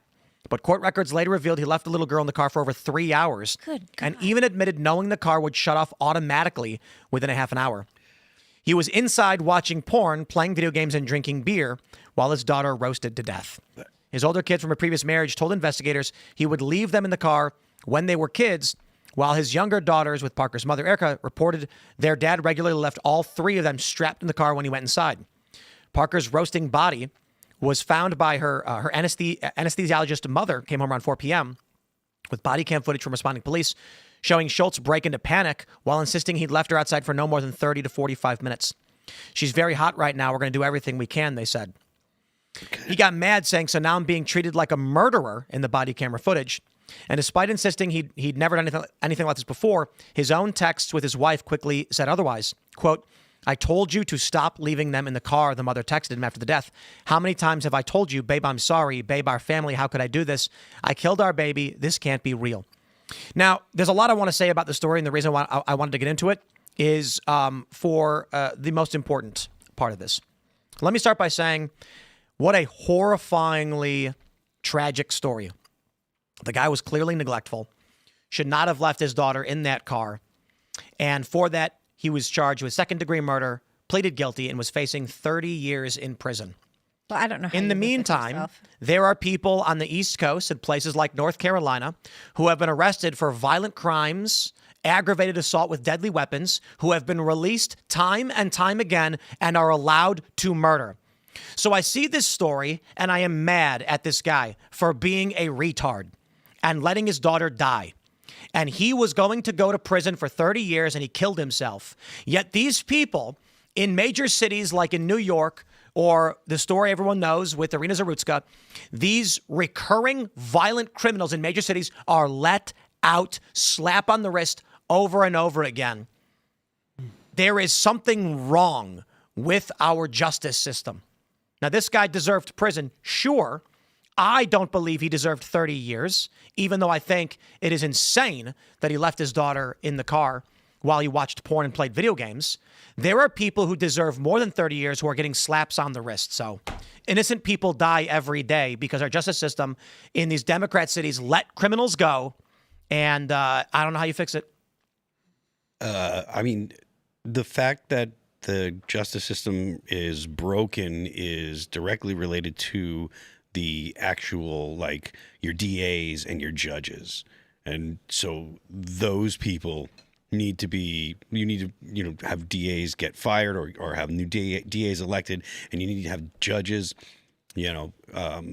impeached, get them off the bench. That's the only thing that's going to fix that. This guy, I mean, I don't want to say anything because I'm afraid that I might violate TOS. So this guy deserves punishment for what he did. But there's an important distinction between a neglectful retard and intentional violent criminals in Chicago, New York, in D.C., who they keep releasing over and over and over again. Now, by all means, the man deserved punishment, and that's not for me to decide, but he was going to get it. Why, in this case, is it swift and easy justice? It's unfortunate and sad that he killed himself. He still had kids. He still had responsibilities, especially. But why are these career criminals always just released? Well, it's called restorative justice. That's the name for the policy, right? So if these people have broken the law, it's not actually their fault. It's the conditions that they've existed in. Socioeconomic factors. Well, it's socioeconomic factors, but the fact that the whole that stuff. What? The judges cite that stuff when they let these people out. Yeah, they say like, "Oh, you had a tough time, so maybe we should let you out," and then they kill. Well, that's people. And the reason is because the left doesn't believe that people have agency. They believe that people are products. They believe that people are blank slates from the beginning, and that they're a product of their environment. They believe that according to the left, it doesn't matter who Hitler was. Anyone that was put in Hitler's position and lived Hitler's life would have become Hitler. And I totally disagree with that. They also, I disagree too, but they also have a situation where they think that government is God, right? I mean, we remember what Tim Kaine said like a month or so ago. Tim Kaine was saying that rights come from the government, not from God. So these judges that release repeat offenders, people who have been arrested, 40 times, they have literally 40 mugshots that can be posted that you can see. The judges who release these people think they are meant to be the benevolent God. And that is their job to give forgiveness and grace and not punishment. So they don't follow the law. Yeah, I mean, that being said, like this guy, I'm not sure that he deserved 20 or 30 years in prison, but I don't know how he would live with himself for another 5 minutes. That's why he didn't. Yeah. Look at how many times. And that's why I look at this and I'm like, the guy was. I mean, how do you face yourself?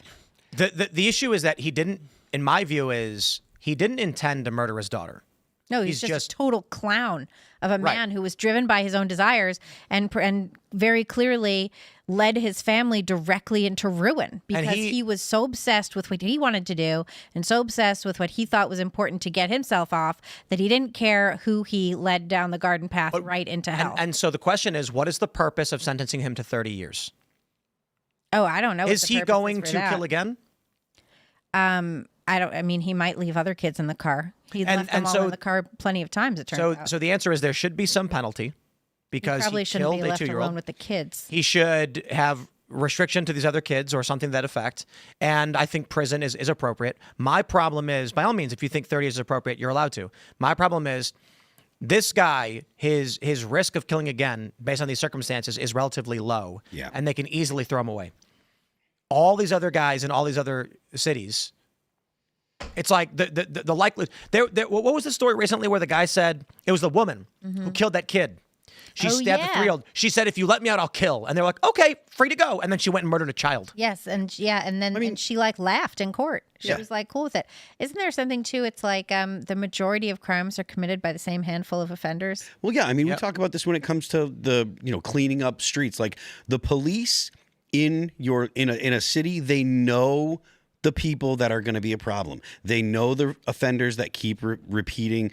They know who are basically the shitbags, right? They know the guys that are causing the problems. And if you wrap up a couple thousand people, you basically solve your crime problem. Because it's not like it's not like a lot of people get into an economic bind and they're like, well, time to turn to a life of crime. If you're you have a predisposition towards criminal activity, you don't respect the law. And again, this goes back to the idea or the fact that I don't believe in the blank slate idea. If you have a predisposition to do things that are outside the law, you're going to continue to do those, whether or not you're caught for them or not. I mean, look at the Carlos Brown, right? The guy that killed Ariana Zarastruska, like he'd been arrested like 14 times or something like that. He was criminally insane. But he was continuously let go because the left doesn't believe that people actually have agency. They believe that they're products of their society, and so that it's not their fault. This stuff is happening in the UK too, like that guy who committed the Southport murders and killed those girls. What is it, like Alex Rudapakana or something like that? I don't remember it. But it turns out he had been reported by his teachers for being like totally bizarre and antisocial and violent. His family thought that he was going to kill their dad. I mean, repeatedly he had come into contact with people who thought that he was going to be a problem, and then he murdered a bunch of little girls. Mm-hmm. Throughout history, when larger countries would conquer smaller countries, or when Marxists would take power, they would put a small minority group into a position of power, and then they would allow certain minority groups to commit crimes against the majority group in the country. And this was intentional. It was a form of anarcho-tyranny. And what it does is it allows the host population to be terrorized and live in fear and to feel defenseless as if there's nothing they could do to fight back. So when you have Daniel Penny on a train in New York City and there's a crazy madman who is threatening children and threatening women, and Daniel Penny steps up, and I mean, statues should be built for the guy, right? What he did was heroic. He defended those women and children on a train, and what did he get? Prosecuted. And what that tells the next guy is that if something's going on a train and you try to defend the innocents, you will be prosecuted. And I think what we're seeing in America, especially from the left, is this type of anarcho-tyranny, which is designed to turn the host population of the United States of America into a modern form of colony for part of the bigger globalist agenda. And I think that's what we're seeing. And, I did want to ask, you guys probably know. So you brought up the DAs, right? And I know that everyone talks about the Soros DAs.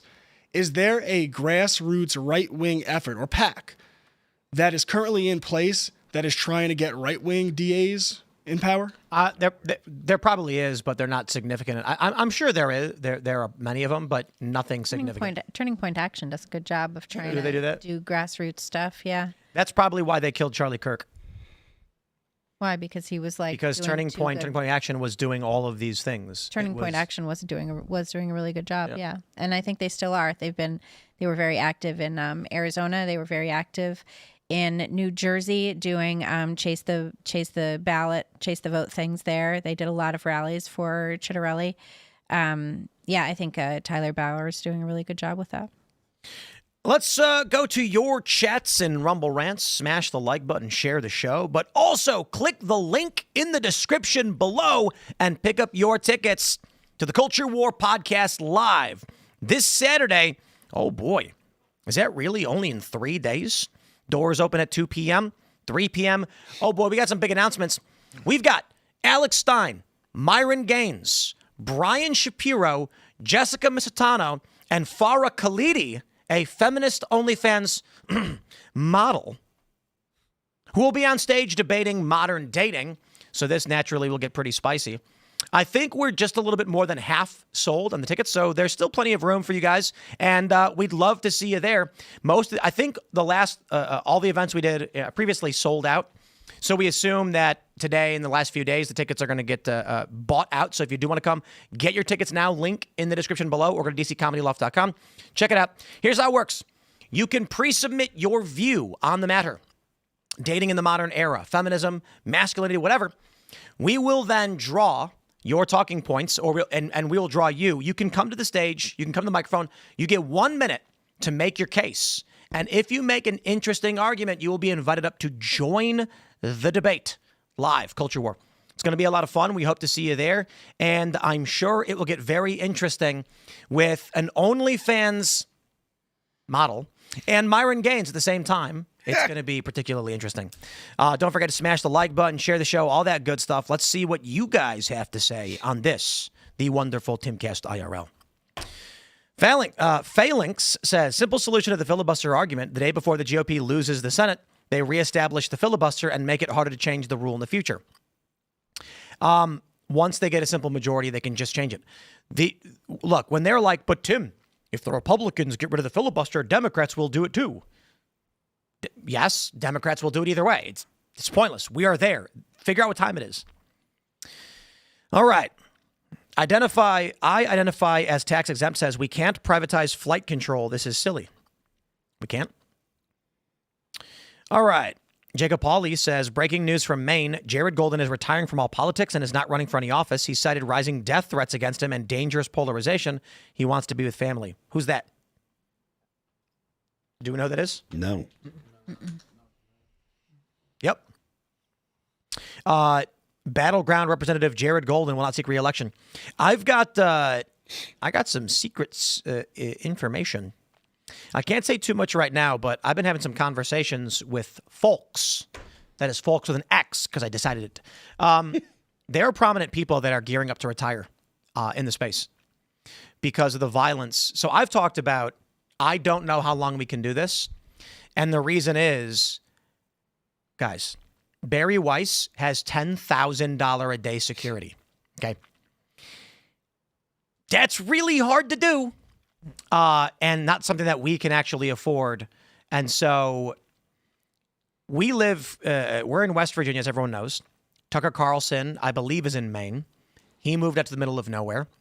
Increasingly, more and more prominent individuals have begun to prepare to bug out, and they're not disclosing when or where they're going.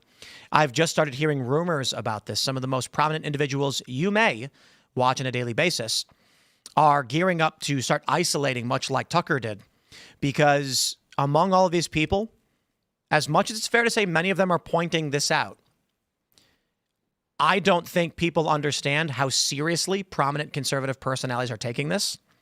And I'll just say that I've heard some rumors about some prominent individuals that you guys probably watch, and whether or not they'll keep doing this in the future. I will also say, seems like Steven Crowder's going completely in the other direction. Didn't someone just attack one of his staff? Something happened. Crowder's like, I'm going to go out in the street and I'm going to have these debates with bulletproof glass and bulletproof vests. So I hope he is safe, and I wish him the best on this. But I've been hearing some interesting rumors. People behind the scenes, administrators, people who work in the space have been quitting and dipping out, and nobody knows. A lot of the people who are kind of bugging out aren't necessarily the front face of a lot of these shows, and I was very, very surprised by what I was hearing. Actually, I take that back. I was actually somewhat surprised at who I heard the rumors about, several people, but I'm not surprised it's happening because I've publicly talked about the threats are getting so insane that I'll put it simply for you guys.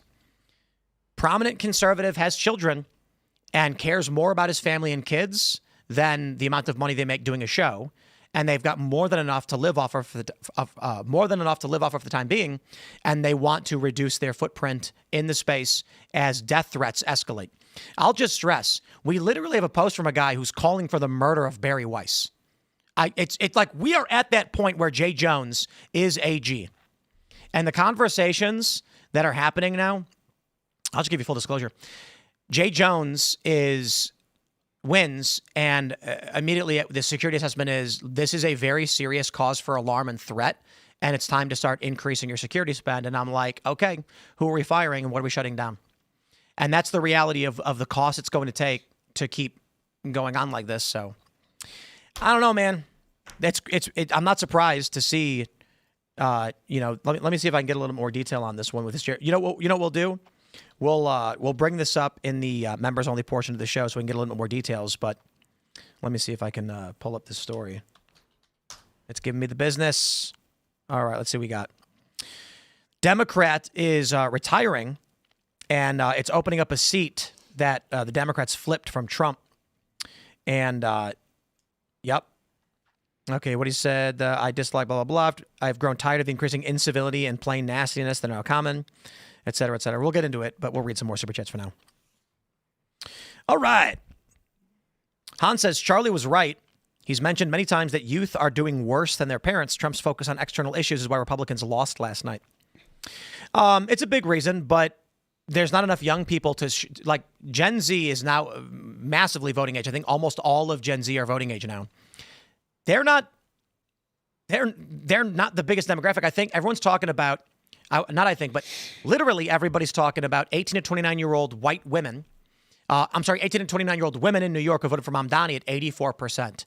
Wow. Everyone says women are the problem, except this made up 6% of the voting voter base. So if none of them voted, Mamdani still would have won. So certainly there is an issue with their ideology, but there's many, many more issues. Shergall says, I forgot where I learned this, but there's a stronger correlation to success with holding a job for at least 6 months versus getting a degree. It's true. Perseverance is the greatest indicator of success. Let's see what we got here. Misfit Brad says this is the perfect time for Islam to invade. Half the right is questioning Israel, and pretty much all of the psychotic left is against Israel for Palestine. They are welcoming this with open arms. And I think the people who are the Israel first people, which goes both ways, pro and anti. The anti-Israel people think Israel is the nexus of all problems they've ever faced because they're stupid. And the pro-Israel people will fervently defend Israel without giving any legitimate or strong reason. I'm not saying there aren't people who have good arguments. I'm saying there's this cohort of people on X, largely DeSantis voters, and they're just the worst at supporting Israel. They just come off as cringe and smug. And these people care more about Israel than they do about the internal problems, and it's another reason Republicans don't win. Smith says, Tim, you're forgetting about the one successful revolution in the U.S. history, the Battle of Athens, Tennessee, where a town led an armed revolt against their corrupt town government. Round 2. Not in New York. That ain't going to happen. We are in very, very different times. Very, very different. Mason says, hey, Libby, is women voting worth it to you when 55% of them vote for evil? Cool. Yeah, of course women get to vote. We're all human beings and we have a right to vote. But most women vote for communists. Well, before women could vote, communists still got into power. Where? No, I don't think that's true. Didn't the when did they come into power? Didn't the Russians allow? Well, I guess it was a revolution before. There was a revolution. So there wasn't voting in the Tsarist Russia, was perhaps it? not. So I think communists could take power whether women vote them in or not. I don't think that's a reason. To be fair, men let women vote. Everybody that thinks that That's 'cause repealing women the already had 19th political Amendment, power. everyone that thinks that repealing the 19th Amendment is a good idea, you're totally wrong. It doesn't go nearly far enough. It has to be way more than just women. It has to be most people. There should be serious limitations on who is and is not allowed to vote, at least federally. States, you can decide who wants to vote, whatever. The people that get to vote federally, you should have to have some kind of service. You should have to undergo a test. There should be significant criteria as to whether or not you can vote in federal elections, state elections, I don't care. Repealing the 19th Amendment doesn't go nearly far enough. How about only I can vote? Just me. I mean, How's even if you went with just property owners, like, it talks about in the Constitution, a lot of women own property now because we are past the 70s. Like I said, it's not about women to me, but just repealing that, even if you got rid of 50% of the people that vote or women, that's not enough. What do you think about the Voting Rights Act and where the Supreme Court's headed with that? Gotta go. Prop 50 passed. Yeah. California is basically like no more Republicans. No more Republicans. Yep. And what's crazy is the state is 40% Republican. Yeah. Yeah, well, I'm really excited. I hope the farms shut down and leave. I hope So- only the weed farms stay and they just have to just all be high all the time. Well, I mean, that's We are- not we are realistic seeing these because just because stories. of the weather. California is unique because Right. of the weather there. The exodus that we hear about in New York, which is real and it's been happening for years. just put all the farms in Jersey. No. The exodus is happening in New York because of the lockdowns, and now with Mamdani, we've seen exodus from Seattle and Portland. This story of I didn't even know this guy's name. Jacob Golden, is that his name? Jared Golden. Sorry, Jared Golden. And the rumors I've been hearing about prominent personalities dipping out. Apparently, there are some people that have already moved and no one knows because they kept their studios the same. But now they're in the middle of nowhere and they're no longer doing. Yeah, it's kind of nuts. I think it's very likely that actually, let me tell you this: there was a restaurant that my wife and I always wanted to go to, never did. We finally went, and it was amazing. And we're like, this is one of the best restaurants we've ever been to. So then we went back with Alex Stein and his significant other, and we were like, we got to come here more often. A week later, it was closed. And it had been open for decades. And the reason it closed was because they said it was time to move and be closer to family.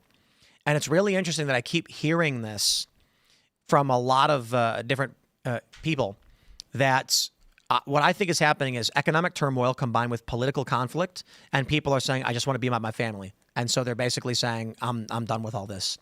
I wouldn't be surprised if in California, a lot of the legacy farms shut down and just say, look, we've got more than enough for a nest egg. We're going to get out of here. We don't want to be involved anymore. The costs are going to be crazy, and it's going to be insane to be a farmer with no representation. Like, you're going to have communists who don't know where milk comes from telling you what to do. I wonder. Just like in Eastern Europe. All right, what do we got here? Lost Ronan says, WTH is Phil talking about. We have decades of stats on this, and wages never catch up to inflation. The gap will only continue to grow. That's just not true. Yeah, it's not correct because even Trump's point out, it's called being under-leveraged. When inflation is high but growth is better, then inflation may be going up, but individuals' purchasing power increases, and that is possible. I'm not saying I advocate for that. It's a crazy strategy from Trump, to be honest. Interesting nonetheless. Josiah Magnuson says, can we please stop paying attention to all the pollsters except for Rich Barris and Rasmussen? They were right again on the outcome. Even Politico, an aggregation of all liars. It is imperative we listen to people that are right, even if it's hard to stomach. Agreed. Okay. Jay Turbo says, was scrolling Reddit today, and the Virginia subreddit is celebrating Jay Jones winning. They even made an apology letter for people to send to him. It's wild seeing them defend his leaked text. Because in private, these liberals will tell you they personally want to murder people. Mm-hmm. In public, they are scared. I watched this. I talked about this on the Tim Pool channel. Everyone subscribe at youtube.com/@TimPool for the new show. I was talking about how women like murderers. Why did women vote for Jay Jones? Because he promised to murder people. It's not an exaggeration. I am not being cute, and I'm not saying every single woman everywhere. I'm saying there is a mathematically visible phenomenon where women, a certain percentage and a great percentage, skew towards wanting a murderer. I think that's crazy. But it makes Women sense. are crazy. No, it makes tons of sense. You know why? Plenty of people are not. Go back in time 2,000 years, and you have a man and a woman, and the man says, look, I don't want to get into a fight. Someone comes and steals their bread. And she goes, now I'm going to starve and my kid don't eat. Then you have the violent murderer who just beat a guy to death. And she goes, ain't nobody stealing bread from that guy. But it's true. This means there is a degree of evolutionary pressure towards women selecting for a guy who is willing to kill for any reason. This is the raise, take the sword and raise your chin argument that Homaf talks about and that some other people talk about. So in this, women want someone that is capable of great violence but will not commit violence against her. Yeah. And so on the Whatever podcast, they show Luigi Mangione, and all these women are like, well, he is cute. And they're like, I wouldn't date him. Yeah, I wouldn't date him. And then he goes, how many of you dated a drug dealer? And they go, I did. Yeah, me too. Yeah, I did. What kind of drugs? All of it. And he's like, okay. Basically, what it looks like is when women are sitting around each other, none of them want to admit they are attracted to Luigi Mangione for being a murderer and physically attractive because they're concerned what the other women might say about them if they deviate from the social order. Is this just what you were doing, talking with all the girls recently? What? I'm just joking. Like, where'd you get this information? Like, The Whatever podcast. Whatever podcast was the sitting Whatever there, podcast, and he's the surrounded by Whatever women, podcast. and he said asked them- whatever, and I just heard the word whatever. No, I he's- forgot to associate it with the Whatever podcast. He shows them Luigi Mangione and says, "Would you date him?" And they go, "No, I wouldn't." And then he goes, "How many of you have dated drug dealers?" And they all did. Aren't and then they all like a little bit daft on that show, though? he's bringing on just run-of-the-mill women from wherever. Oh, now he's doing that. That's what he's always done. That's what the show I thought is. it was like OnlyFans models. Sometimes, yeah. Maybe those are. But he just like the ones I grabs watched. random women. So the point is, if you bring a group of women who don't know each other and say, how many of you want a man to beat you while he does you? They're all going to be like, no, I never. And then if you say, how many of you bought 50 Shades of Grey and fantasize about the book? We all do. It was the best-selling book. Women love it. Mm-hmm. Publicly, they will claim something different to what they say privately. And this was Bernie Sanders' thesis back in the 90s that got him in trouble. Mm-hmm. He said, what did he say? Something like women fantasize about being raped by 3 guys or something like that? I thought that was E. Jean Carroll. No, that was Bernie Sanders. Probably she both of said them, to be that. honest with you. What? She They did say both that. said them. Yeah. She did. Yeah. She was like, let's be real, women. She was like, rape is sexy. Yeah. And then they were like, no. And she was like, yep. So 50 Shades of Grey, of course, is about a 21-year-old. I got a synopsis. Wasn't it like fanfic from Twilight? Yes. And then it was so popular, she decided to make it its own thing. I got a summary because I don't actually know. And so this may be wrong because AI is usually wrong, but 21-year-old virgin meets a 27-year-old billionaire who makes her sign a slave contract so that he can do whatever he wants, and she lets him do it. And that was like, women were like, this is the best book ever. The next big thing that's going on in women is the Minotaur glory hole thing. Gross. What's that? Morning Glory You don't know Milking that? Farm. I love the story of the Minotaur. I think that's fascinating with Perseus. No. and- No, you know. This is All a right, very look, different okay, this- story. The Minotaur meets 50 Shades of Grey. It's so It's much about worse it's than about that. a college grad woman who can't afford to pay her student loan debt, so she gets a job at a glory hole Minotaur repository, I guess. And it's the Minotaur raping her through a hole. No, he's no, it's a bunch of different Minotaurs. There's only one. No, Minotaur. no, not in this book. There's a bunch. she's hired to milk the Minotaur Sweet Mary. to pay off her student loan debt. What the hell is this? Because in a world It's where what there are women want. minotaurs that need to be milked, there's also student loan debt. The only reason the Minotaur ended up existing anyway is because the king of Crete refused to give Neptune his bull after Neptune let him, helped him win the war, and so he bewitched the queen into being hot for the bull. These women Okay, don't so know now hold anything on. that you Now just hold said. on. They're just gooning to the book. No, you're gooning. Now, Libby, that Minotaur, it's possible he had babies. No, because he was locked in the labyrinth forever because Daedalus built the labyrinth so he could never get out. And then Theseus had to go in and kill the Minotaur, which is what he did. This is an alternate reality where Theseus actually was like, you're free to go. none of And then that he is was like, worthwhile. "Brr," and then he went and had a bunch of Minotaur babies. And now there's a whole society of Minotaurs. That sucks. The original this book series- story is awesome. The book series? The original story is awesome. There's a series of books like this. It's called like Monster Love or something. And there's like hate that they did vampire. that. There's like a vampire one. There's like a werewolf one. There's a ghost one where like the woman is seduced by like a sexy ghost. He's like, ooh, and she's like, Wait, I like didn't they this. do that on Star Trek with Beverly Crusher, and it was like some weird alien in a candle? Basically, the idea is like Remember that one? they anthropomorphize the Some creatures. alien in a candle. It was on like the weird planet that was like actually Scotland, but it's a planet. That was cool. Yeah. They Best show ever. anthropomorphize the creatures because there's too much baggage with human men. This is what women want, Libby, and it's time to recognize there is money So I'm to just be like made. I'm just like wildly out of touch with everything as usual. You think that's bad? Look up like what happens at like the weird like romantasy book talk conventions. It's way worse. I went to a bookstore recently that I thought was a mystery, like a genre mystery bookstore. And I was like, cool, because I really like mysteries. They're like definitely a guilty pleasure. And I walked in and it was all romance. All porn. And I was porn. just so disappointed. It's just women. It's not what I'm looking for. It's women looking to goon and then look down on men who do the same. Yep. That's all. Okay, the They point do is it in a this. different way. That's just Women not are okay. subject-oriented, men are object-oriented. So men take pictures of objects, women take pictures of themselves in front of the objects. Women are more susceptible to societal pressures, so women surrounded by women won't admit to things because they're not sure if they'll fall out of line. The story goes that in boot camp, women all get along in the beginning. They all agree with each other. They're all nice and they're friends. By the end, they hate each other and they form cliques. Oh, well, that's women. Hate each other and fight in the beginning, but by the end, they're friends and they figure out who's in charge. The reason is men tend to be disagreeable, so they challenge each other like it's like watching roosters bump each other and go like, bleh. And then they figure, okay, he's the boss. I get it. Women, however, are like, I don't want to step out of line. Then by the end of it, they're like, I know who I don't like. So what happens This is why I literally have like 3 friends. This is why women love Luigi Mangione. And they're posting videos, and the more videos that come out, the more women start embracing it. Oh, you do also have all those women who like will send letters and be pen pals with brutal killers. That's right. Women love true crime. Is that But hold on. Hold on. Bristophilia? Women love true crime, and I watched this in my video this morning on the Tim Pool show on YouTube. There was also an interview with a true crime woman of some sort, and she was like, "Women are just fascinated because you want to figure out what happened so that doesn't happen to you." And he was like, I don't think that's it. It's of course it's not, because it was Mehdi Hassan. He goes, "Then why was it only murder? Why is it that women these true crime shows are always about murder?"